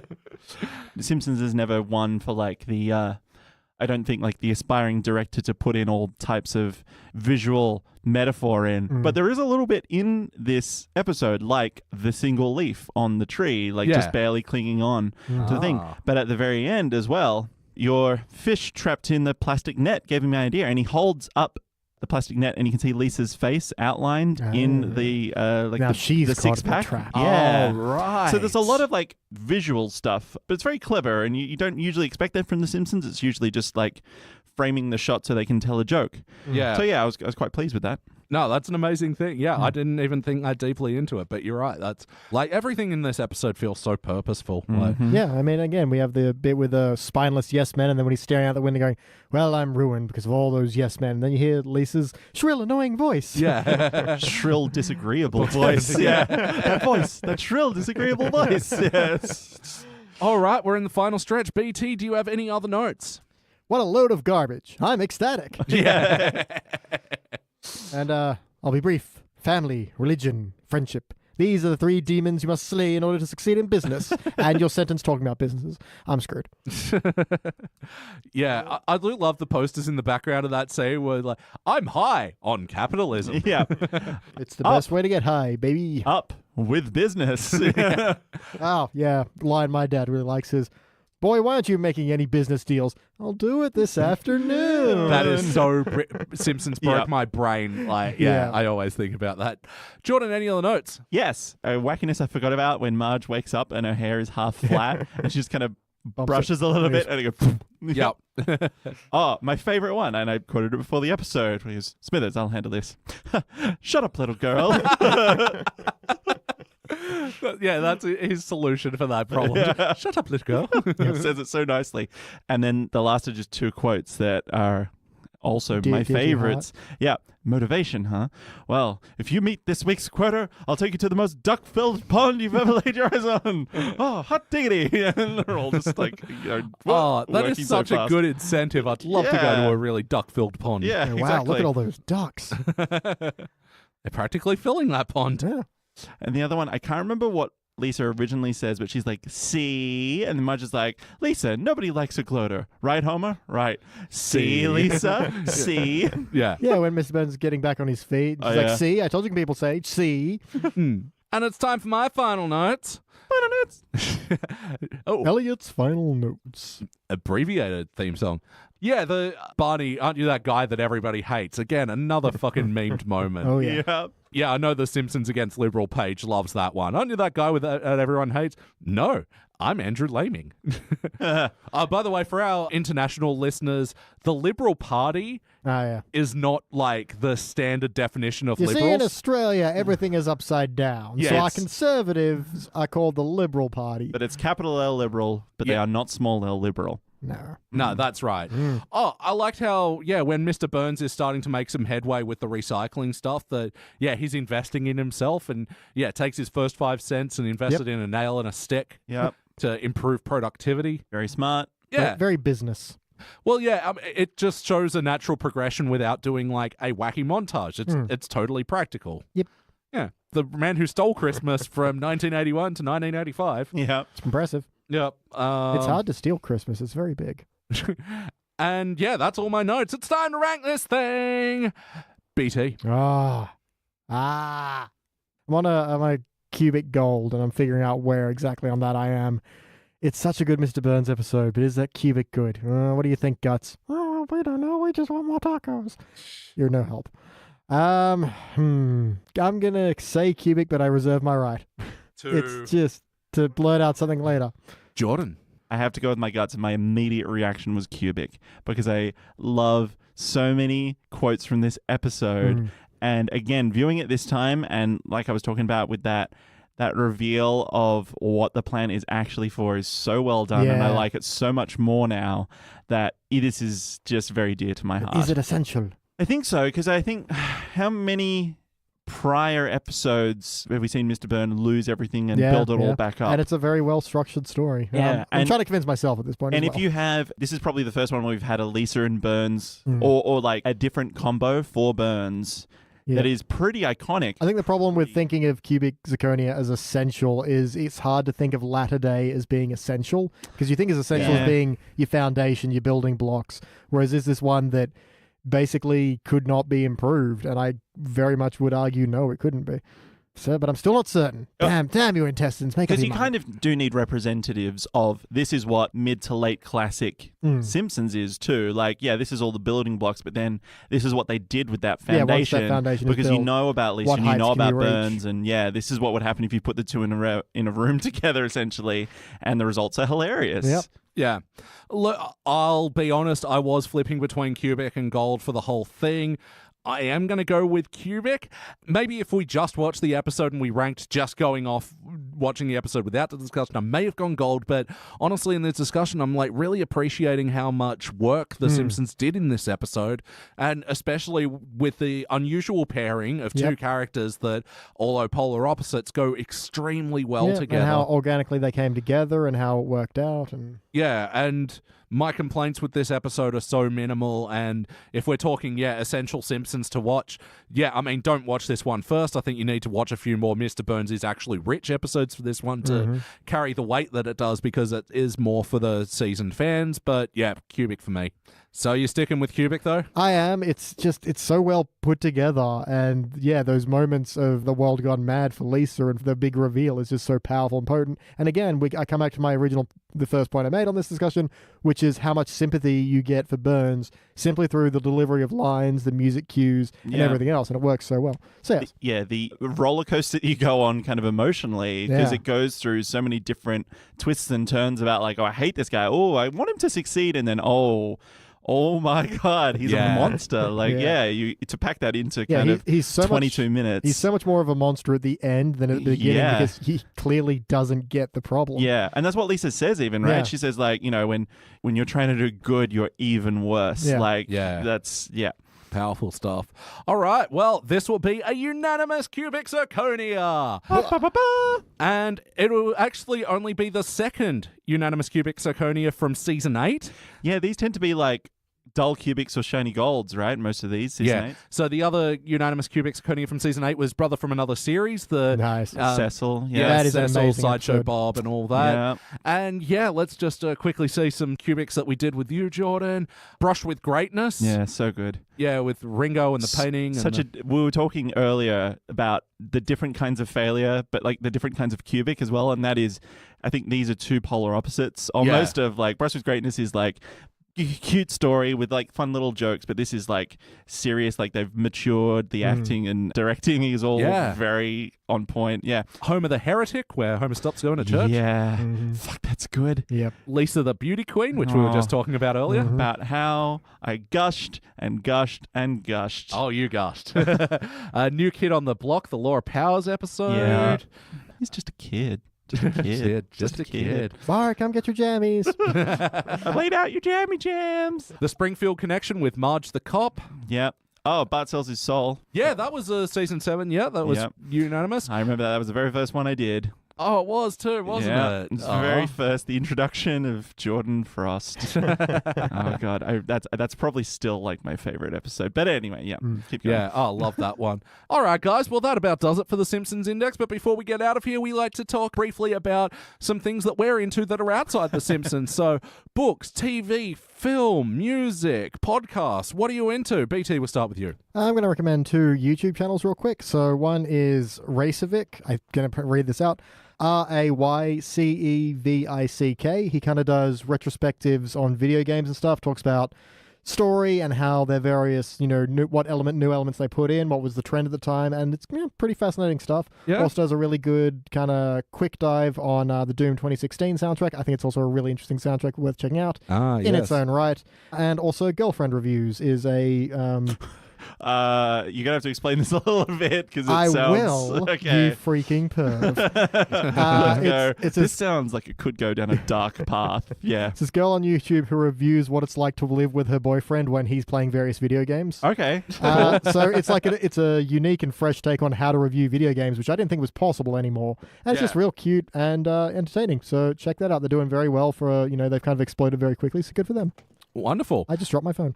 How about you, Jordan? What are you into these days? Nothing that anyone will find interesting. So, cool. Okay, first of all, if you do like anime and you haven't seen Full Metal Alchemist Brotherhood, just go check it out. It's only I was about to say, it's only 64 episodes, but it's so good. And the story is really good. It's drawn really well. It's so cool. I am kind of finishing up Red Dead 2 slowly. I'm in the last chapter, the very last chapter, where I'm just kind of running around in Epilogue Part 2 and just finishing up some last things. And that's been really fun. But I'm just like, I just got to finish this because I want to play a different game now. Yeah. And in the spirit of YouTube channels, something that I have been enjoying and forcing upon you guys recently is Neil Cicierega. I think I just looked up how to pronounce that, and I think it's right. He does like song mashups. He does his own like music as well on his own, but his bread and butter is taking songs that should not exist and mashing them together. So, for example, I was just blasting a song called Crocodile Chop, which is the Chop Suey lyrics to the tune of Crocodile Rock by Elton John. And it shouldn't work, but it does. And it's so great. But other ones were like Elliot is a big Power Rangers fan, so that we did a Party Rangers, the Power Rangers theme with Miley Cyrus's Party in the USA. But he's done other ones like Elliot's favorite is the Wonderwall one that he did where today. He is great. You may remember him from like 2006 when he did the Ultimate Showdown of Ultimate Destiny, which was a song about every pop culture person like fighting each other. It was a albino black sheep animation that got really, really popular.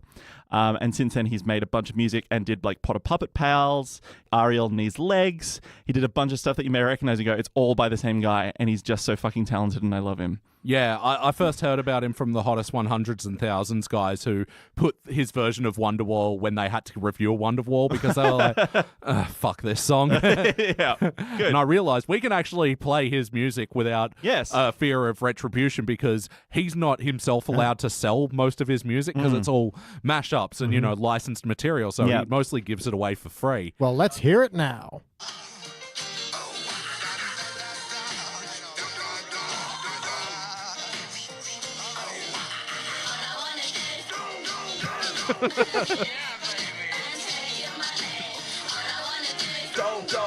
Go.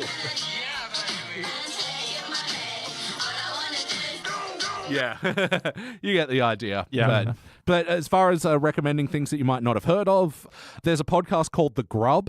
Now, I'm not normally into improv podcasts. Like, I tried Comedy Bang Bang a few times, and it's too fucking loose for my liking. There was even a podcast a little while ago that I started liking, which was Off Book, where two people and a guest try to come up with a new musical every week, and it's just improvised, and they have an improv piano player there, and it's such a cool concept, but again, because of the hit and miss nature of improv, and also because they're not doing it in front of a live studio audience, they don't have the immediate feedback, so often they go down their own tracks of bullshit, which aren't good. And I'm playing, But what separates The Grub is, like, you can tell they've gone in and recorded a whole bunch of stuff and then done a bunch of post-production stuff to it, and done a little bit of editing. So, yeah, I really like it. And it's 3 Australian comedians, Greg Larson, Ann Edmonds, and Ben Larson.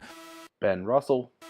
And they are extraordinarily funny. Without spoiling too much, there was a sketch that I absolutely adored where they were setting it up like there was a guy in the woods trying to lure children to his house. And like they're trying to give off this whole big pedo vibe. And they're like, why has he got cameras everywhere? And then one was like, I think he's a pedo. And he's like, no, it's worse. He's a YouTuber. And then it's like, all right, guys, I'm just going to start rolling and the stream will begin. What's up, YouTube? And the kid's like, no. Oh, God. Don't forget to smash that like button. No. Hit that subscribe bell. So yeah, The Grub, available on all your podcast stuff. I like it a lot, but also it's a bit weird. All right, guys. Well, that about does it for the Simpsons Index 121. Let's get out of here. That's been Jordan Frost. Goodbye. That's been BT Calloway. Hoi. And I'm your host, Elliot Jay O'Neill. That's all the mustard in the house. Shut up, little boy. Thank you for listening to the Simpsons Index podcast, which is also an online spreadsheet available at thesimpsonsindex.com. You can chat to us online at facebook.com/thesimpsonsindex or at Simpsons Index on Twitter and Instagram. And now please stay tuned for the bonus scenes! And I'm your host, Elliot Jay O'Neill. I'm Julius the Camel. Brand new character for the show.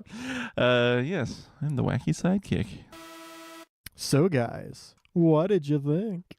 Oh, it's like Danny Roswell's in the room with us. I'm Danny Roswell. I'm Danny Roswell. Oh man, we got to do a Spartacus thing. No, I'm Danny Roswell. Yeah, we'll do that to him next time. We're on a podcast with him together. He'll do it. No, I'm Danny Roswell. Just don't put this in so he learns about our plan. Yeah, whenever I listen to my voice, I'm like, oh, you dopey motherfucker. Just put on like a news presenter voice. Sound like a person.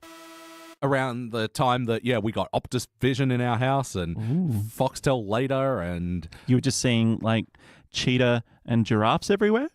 What? You had Optus Vision. What's an Optus? Optus, the telephone company. How do cheetahs and leopards come into Because it? their whole marketing campaign was about like African animals. Was You it? remember that? The No. My Zoo and everything. It was like all their ads were about like animals. Oh. I thought their slogan was Optus. It's us or Telstra. Yeah. Holiday last year, and one of her doddering friends was there, and I was sort of making everyone dinner, just a basic bitch pesto pasta sort of thing. Mm-hmm. And she goes, "Oh, you should go on MasterChef." And I'm like, "Okay." And then the next person walk in the room, I just said he should go on MasterChef. And then we sat down to dinner, and people were like, "Yeah, decent food, Elliot." And she's like, "I think he should go on MasterChef." No, I could go on MasterChef as long as I had my HelloFresh box with me. And you were stoned as fuck. Yeah, Well, and my stoned pot butter. cooking is amazing. Just, smoke this first, wait half an hour, then try my food. Yeah. They're like, Elliot, your challenge was to use smoked salmon. Wow, well, I made nataroni cheese. It's good, eat it. There might be salmon in it. I I don't know, salmon's stupid. I Eat did it. make a bong out of a salmon. Get it? It's like smoked. Yeah. Hey. Yeah, see, when you use it, it's like you're making out with a fish. Yeah, what would be worse, putting the mouthpiece on the mouth or the anus of the salmon? Anus. Maybe The answer is always anus. that would be worse. Maybe Yes. use the gills instead. Ah, yeah, good point. Yeah. Anyway, Another bit of wacky wacky. moments. Yeah. Did you hear that? I did. That was weird. Yeah. Was that like a? Elliot just echoed through time. Wonder if it's on the playback. I wonder if, because my brother was meant to drop round today to drop off her daybed, so... Oh, and I have a message. Oh, is it outside and I just yelled really loudly and I may have interrupted your recording? Oh, no. Hey, I'm running out of time today. I might bring the daybed around another time if that's cool. So he's Ooh, not then- outside? So he wouldn't be. So we just have ghosts.